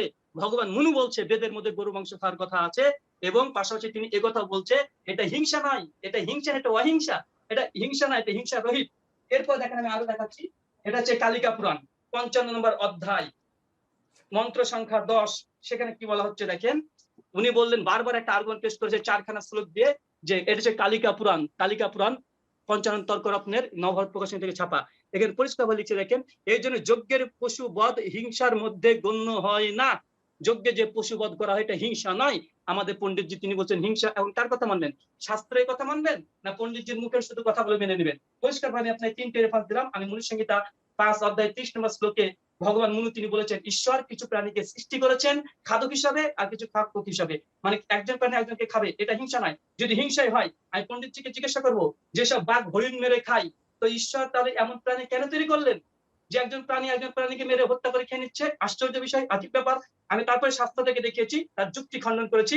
বেদ থেকে তিনি এখন মধ্যে কোনো প্রমাণ দিতে পারেন নাই যে গরুর মাংস খাওয়া নিষিদ্ধ। একটা প্রমাণ দিয়েছে, শুধুমাত্র মাদার কাউ, মানে মাতৃ গরুকে হত্যা করা উচিত নয়। আমরা একমত, মাদার কাউকে হত্যা করা উচিত না, আমরা মুসলিমরাও করি না। অতএব বেদ থেকে স্পষ্ট, হিন্দু ধর্মশাস্ত্র থেকে 26টা প্রমাণ দিয়েছি, স্পষ্ট প্রমাণিত গো মাংস অনুমোদিত, পশু হত্যা অনুমোদিত, পশু হত্যা করলে স্বর্গে যেতে পারবেন, পশু হত্যা করতে পারলে মহাভারত অনুশাসন পর্ব 88 নম্বর অনুচ্ছেদ অনুযায়ী আপনার বাবা 1 বছর স্বর্গে লোকে তৃপ্তি পাবে। পশু হত্যা যদি করেন, আপনার মানে যদি পশুর গরু মাংস খান, আপনার শরীর সুস্থ থাকবে। যদি আপনি গরু মাংস খান, চারক সংহিতা অনুযায়ী তার যত মানে দুঃখ কষ্ট আছে এগুলো মানে দূর হবে শরীরের। তারপর তিনি কি বলছেন, মাংসাশী প্রাণীর স্টমাক বিশেষ করে পরিপাকতন্ত্র বলছে বড় হয়। আর আমাদের যেহেতু মানে কিছু যুক্তি দিয়েছেন, মাংসাশী প্রাণীর স্টমাক এগুলো বড় হয়, আর আমরা যেহেতু মানুষ আমাদের স্টমাক ছোট, অতএব আমাদেরকে মাংস খাওয়া উচিত নয়। পণ্ডিত যেটা জানে না আসলে স্টমাক পরিপাকতন্ত্র বড় ছোট এই ব্যাপারটা কি। আপনি যে কোনো ব্যক্তিকে জিজ্ঞেস করেন যারা জীববিদ্যা নিয়ে পড়াশোনা করেছে, মাংসাশী প্রাণীরা তারা যেসব মাংস খায় কাঁচা অংশ খায়, তার জন্য হজম করতে হলে তাদের পরিপাকতন্ত্র বড়ই প্রয়োজন, স্টমাক বড় প্রয়োজন। কিন্তু আমরা মানুষরা তো মাংস রান্না করে খাই, আমাদের জন্য ছোটই প্রয়োজন, তাই আমাদের আল্লাহ ছোট দিয়েছে, আমরা হজম করতেও পারি। তবে তিনি বলেছেন হ্যাঁ, মাংসাশী প্রাণীরা রাত্রিবেলাতে দেখতে পায়, কিন্তু তৃণভোজী প্রাণীরা রাত্রিবেলা দেখতে পায় না। তিনি যুক্তি দিয়েছেন, এটা যুক্তি, লজিক্যাল ফ্যালাসি। সাগর ভাই পয়েন্ট অফ ভিউ, মৌমাছি এটা কি মাংসাশী প্রাণী? না, তৃণভোজী। রাত্রিবেলা দেখতে পায় কি পায় না? রাত্রিবেলা দেখতে পায়, অথবা তার এই আর্গুমেন্টও বাতিল। তারপর তিনি বলছেন যে একটা বলেছেন যে যজ্ঞকে বলা হয়েছে সবসময় হিংসা রহিত, এটা একটা ভুল কথা বলেছে, শুধু দাবি করেছে। কোন বই থেকে তিনি সে রিডিং করতে শুরু করেছে, বিতর্ক করতে এসেছি, এখানে শুধু রিডিং করতে আসেনি। দেখেন আমি আপনাকে রেফার দিচ্ছি যে যজ্ঞকে কোথায় বলা হয়েছে, তিনি সংস্কৃত শব্দ বলেনি, ওখানে অধ্যার শব্দ বলা হয়েছে। অধ্যার শব্দ কেন বলা হয়েছে? এখানে পরিষ্কার সাতপাদ ব্রাহ্মণ 118 নম্বর পৃষ্ঠা প্রথম খণ্ড 4র্থ অধ্যায়ের প্রথম ব্রাহ্মণের 40 নম্বর মন্ত্রে এই কেন যজ্ঞকে বলা হয়েছে হিংসা রহিত তার এখানে স্পষ্ট ব্যাখ্যা করেছে। ব্যাখ্যাটা দেখিয়ে দিই। সৎপদ ব্রাহ্মণ, সৎপদ ব্রাহ্মণটা শুক্ল যজুর্বেদের। এখানে অধ্যা শব্দটা ব্যবহার করা হয়েছে যেহেতু এই যজ্ঞের সময়তে রাক্ষস এসে সে যজ্ঞকে নষ্ট করার চেষ্টা করেছিল। যজ্ঞ মধ্যে যজ্ঞ যখন চলবে সেই সময়তে কোনো হিংসা চলতে পারে না, এর জন্য বলতে যজ্ঞের নাম অধ্যা রাখা হয়েছে। তিনি শুধুমাত্র একটা শব্দ দিয়ে তিনি খণ্ডন করার চেষ্টা করার চেষ্টা করেছেন, যেটা সম্পূর্ণ অনার্থক। তারপর তিনি আরেকটা বলেছেন গরুকে মা বলা হয়েছে। সময় শেষ, আপনার সময় শেষ। জি, আর 30 সেকেন্ডে যদি বলা থাকে কিছু। আচ্ছা, তিনি বারবার বলছেন গরুকে মা বলা হয়েছে, গরু প্রশংসা করা হয়েছে। আমি এটা জবাব দিয়েছি, গরুকে যে মন্ত্রে মা বলা হয়েছে নিজের জন্মভূমিকে মা বলা হয়েছে। তার জন্মভূমিকে মা বলা হয়েছে, এই মাটির উপর দিয়ে হাঁটেন কেন, পেশাব পায়খানা ছিলেন কেন? আর সাগর ভাই একটা লজিক্যাল, গরুকে মা বলা এটা কোনো সভ্য মানুষের কাজ হতে পারে? কেন তারা বলতে পারে যে হ্যাঁ গরু যেহেতু আমরা দুধ পান করি এই জন্য আমরা তারা যেটা করুক সেটা আমরা সভ্যতার ইয়ে করার দরকার নেই। আচ্ছা ঠিক আছে, ঠিক আছে, আমি আপনার আমি শেষ করি, সময় শেষ। না আপনার সময় শেষ। আপনার আমি 5 সেকেন্ড নিয়েছি না, 5 সেকেন্ড না, আপনার সময় আমি আর দিতে পারছি না, অলরেডি 30 সেকেন্ড সময় দিয়েছিলেন, 5 সেকেন্ড নিয়েছিলাম। আমি আপনার দিতে পারছি না। মহেন্দ্র পাল আরিয়া, আপনি বলুন দয়া করে। 5 মিনিট দাদা, 5 মিনিট, শেষ 5 minute. This is the 5 minutes, last 5 minutes of the show, today show, please. আমি এতগুলো বেদের প্রমাণ দিলাম, সেখানে সেটা স্বীকার হলো না। আমরা কি খাবো না খাবো অন্য কেউ চয়ন করে দেবে নাকি? এটা আমাদের, আমি বেদের আরো প্রমাণ দিচ্ছি। এখানে যজুর্বেদের 40-7 এখানেও বারণ করা হয়েছে। মনুস্মৃতির 5ম অধ্যায়ের 51 নম্বর এখানে বারণ করা হয়েছে। অথর্বেদের 6-140-2 এখানে বারণ করা হয়েছে। আর অথর্বেদের 8-6-23 এখানেও মাংস খাওয়া বারণ করা হয়েছে। ঋগ্বেদের 1-1-4 সেখানেও মাংস খাওয়া বারণ করা হয়েছে। ঋগ্বেদে 1-1-64-26 এখানেও বারণ করা হয়েছে। 1-64-40 এখানেও বারণ করা হয়েছে। তো এত প্রমাণ দেওয়া সত্ত্বেও আমি বললাম এখানে যে মানুষ মাংস খাওয়া না খাওয়া নিয়ে বিচার হচ্ছে, তো কি খাদ্য কি অখাদ্য। তো কোরআনে তো অখাদ্য বলা হয়েছে, কোরআন থেকে কেন প্রমাণ দেওয়া হচ্ছে না?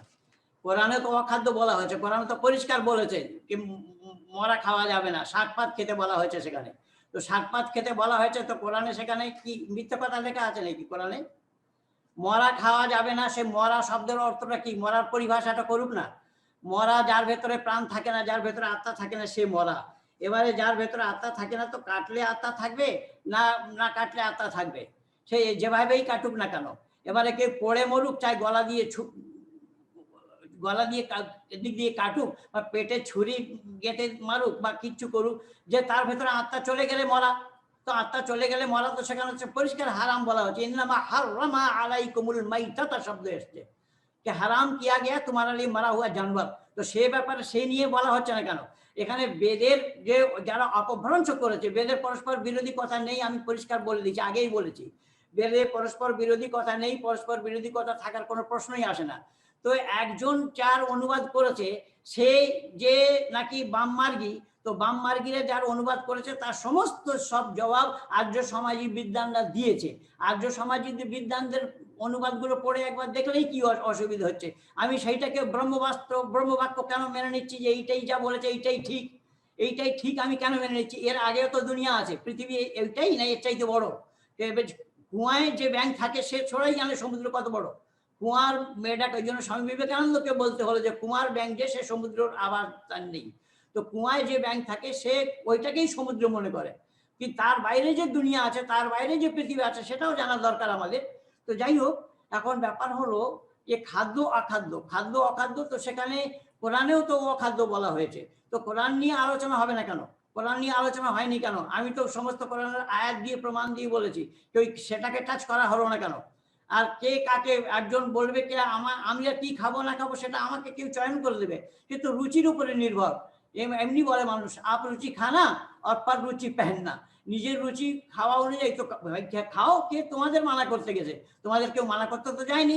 তো তোমরা কেন এই কথা বলতে চাচ্ছ যে বেদে এই কথা আছে, এই কথা আছে? যে অপভ্রংশ যেগুলো যেগুলো মিথ্যা বাদ, যেগুলো যেগুলো মিথ্যা প্রচার যেগুলো করেছে, যেগুলো আমি সমস্ত সব প্রমাণ দিয়েছি। এখানে বেদে কোথায় কোথায় পালন করা হয়েছে আমি সমস্ত প্রমাণ দিয়েছি। বেদে কোথায় কোথায় মানা করা হয়েছে মাংস খাওয়া। আর এই অহিংসায় প্রথম বললাম আমি, অহিংসা আমাদের এই রাস্তা শুরু হয়েছে অহিংসা দিয়ে। অহিংসা মানে হিংসা না করা, হিংসার পরিভাষা অনেক লম্বা। যেমন আপনি 5 মিনিট দিয়েছেন, আমি যদি আধা মিনিট আগে যাই সে হিংসায় পরিণত হবে। আমি কোনো অহিংসা এখানে চাচ্ছি না, আপনার জন্য আর 30 সেকেন্ড আমি আপনাকে দিচ্ছি, প্লিজ। আর কিছু বলার থাকলে শেষ কথা, শেষ সেকেন্ড, বিদায়ের সেকেন্ড। তো আমি আপনার বিদায়ে আপনাকে ধন্যবাদ জানাবো, এই জন্য আমি আপনাকে আগেও ভয়েসে ধন্যবাদ দিয়েছি, আজকেও ধন্যবাদ জানাবো যে ভাই সাগর ভাই এমন একটা প্রণবান্ত মানুষ, হৃদয়ে ভ্রান্ত মানুষ, যিনি চেয়েছেন যে মানব সমাজের সামনে সত্যটা কিভাবে উজাগর হয়। তো সত্য উজাগর করার একমাত্র উদ্দেশ্য সাগর ভাইয়ের। সেই জন্য সাগর ভাই যে উদ্দেশ্য নিয়ে এসেছেন, আপনার উদ্দেশ্য সফল হোক। আমি চাইবো আপনি যে মহান কাজ করেছেন, এই কাজের দাম দিয়ে কেউ চোকাতে পারবে না। আর আজ মানুষ মাত্রের জন্য এটা একান্ত দরকার, একান্ত দরকার কি? মানবতা। মানবতা কি? মানবতা কাকে বলে? সেই মানবতা রক্ষার জন্য আপনি এই কাজ করছেন এবং শুরু করেছেন। আপনাকে আমি যতই ধন্যবাদ দেবো আপনার জন্য কম হবে। এই জন্য আমি আপনার শেষ বাক্য এই বলেই নিজেকে বিরাম দিচ্ছি চাচ্ছি। আসলে আমি বাংলা বলায় অভ্যস্ত নই দাদা, আমি আগেও বলেছি। অনেক সুন্দর বাংলা বলেছেন দাদা, অশেষ ধন্যবাদ আপনাকে। জি, আমি ব্রাদার রাহুল আপনাকে দিচ্ছি। জি, থ্যাংক ইউ দাদা। সুপ্রিয় শ্রোতা মন্ডলী, মহেন্দ্রপাল আরিয়াজিকে অনেক ধন্যবাদ, তিনি আমাদেরকে এতক্ষণ সময় দিয়েছেন। ইনশাল্লাহ আমরা পরবর্তী সময় আরো অনেক সময় মহেন্দ্রপাল আরিয়াজির সঙ্গে আমরা সময় কাটাতেও চাই, আলোচনা করে খুব আমার ভালো লাগলো। তো যাই হোক, আমাদের আলোচনার মধ্যে যদি মহেন্দ্রপাল আরিয়াজি যদি কোনো অনুভূতিতে আঘাত পেয়ে থাকে আমি ক্ষমা চাইছি। যদিও তার বয়স অনেক বেশি, আমার বয়স মাত্র 28 বছর চলছে, তিনি আমার থেকে অনেক সিনিয়র, মানে আমার বাবার চেয়ে তার বয়স বেশি। পণ্ডিতজি, যদি আমি কোনো শব্দ চয়নে ভুল করে থাকি বা আমার কোনো অ্যাটিটিউড, আমার হাত পা নড়ানো চড়ানে কিছুতে যদি আপনি অনুভূতিতে আঘাত পেয়ে থাকেন, আমি সরি। আমি আন্তরিকভাবে আমি আপনার কাছে ক্ষমা চাইছি, এবং হিন্দু ভাই মুসলিম ভাই সকলকে আমি বলছি যে আজকের আলোচনার উদ্দেশ্য এটা নয় যে মহেন্দ্রপাল আরিয়াজিকে আমি মাংস খাওয়াবই। উনি যদি আজকের আলোচনার পরেও যদি শাকসবজি খেয়ে থাকতে চান, খাক, আমার কোনো আপত্তি নেই। আসলে মানুষ কি খাবে কি খাবে না এটা বিভিন্ন কারণে মানুষ বেছে নিতে পারে।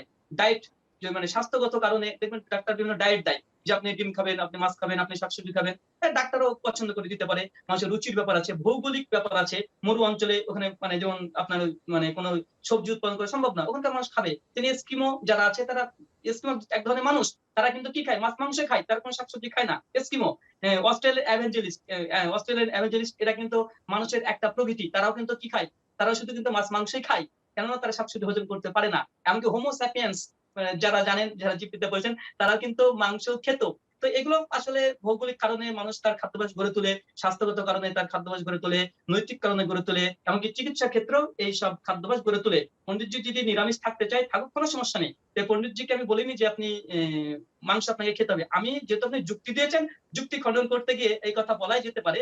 কেন আজকে যেহেতু আমি প্রতিপক্ষ হিসাবে আপনার এসেছি, তা প্রতিপক্ষকে অনেক কথাই বলা যায়। তবে এটা আমি অন্তর থেকে আপনাকে বলিনি যে আপনি গরু মাংস বা অন্য কোনো মাংস খান। আমি চাই যে কেউ যেন এইসব মাংস না খায়।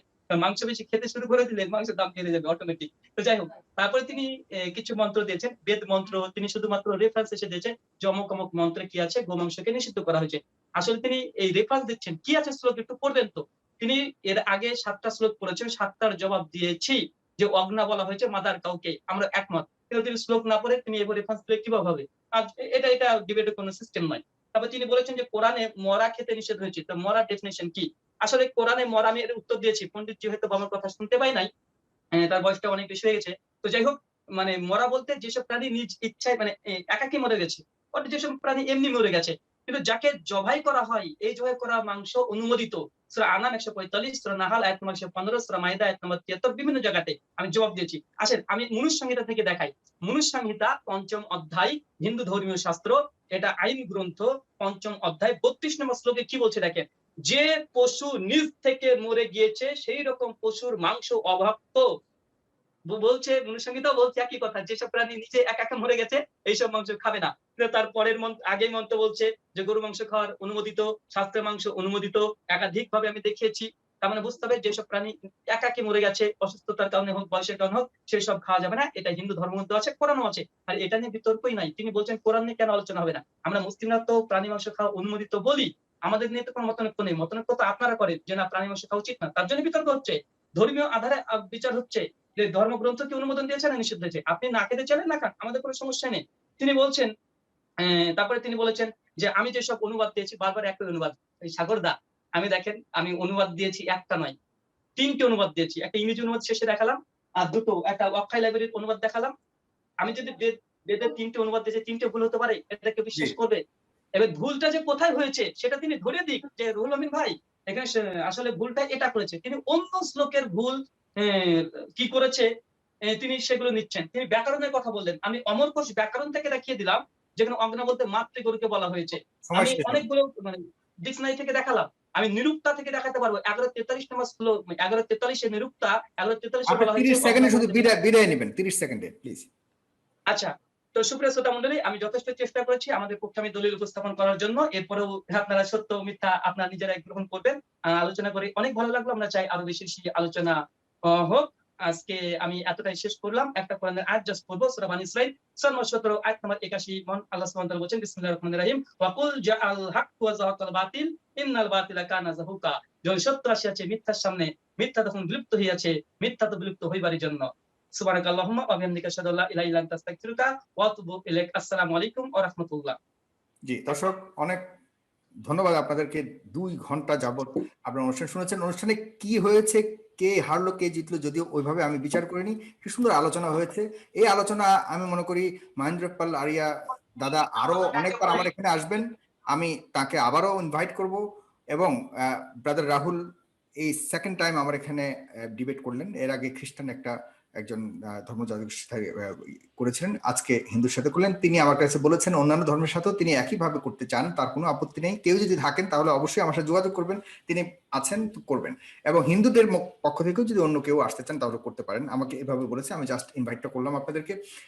দর্শক আপনারা ভালো থাকবেন, সুস্থ থাকবেন। এই আলোচনা নিয়ে আজকের আমার কোনো ব্যক্তিগত মন্তব্য নেই, মন্তব্য সম্পূর্ণ আপনারা করবেন, কারণ আমি এখানে নিউট্রাল জায়গা থেকে আছি। আমার দুজনেই প্রিয় মানুষ এখানে, এবং দুজনের প্রতি সম্মান বোধ আমি রাখার চেষ্টা করেছি। আমারও যদি কোনো ভুল হয়ে থাকে আপনারা ক্ষমা সুন্দর দৃষ্টিতে দেখবেন, এবং অনুষ্ঠান শুনে যে যেটাকে নেওয়া উচিত সেটাই নেবেন। আমি কি খাবো না খাবো সেটা আমার ইচ্ছা, এবং এই আলোচনা থেকে কোনটা খাওয়া উচিত কোনটা বর্জন করা উচিত আপনারা জেনে নিয়ে অবশ্যই সেটাকে ফলো করবেন। ধন্যবাদ মহেন্দ্র পাল আরিয়া দাদা, আপনাকে অশেষ ধন্যবাদ, অনেক রাত পর্যন্ত আপনি ছিলেন, আপনাকে অশেষ ধন্যবাদ। এবং রাহুল ভাই ভালো থাকবেন, আসসালামু আলাইকুম। দাদা আদাব, ভালো থাকবেন।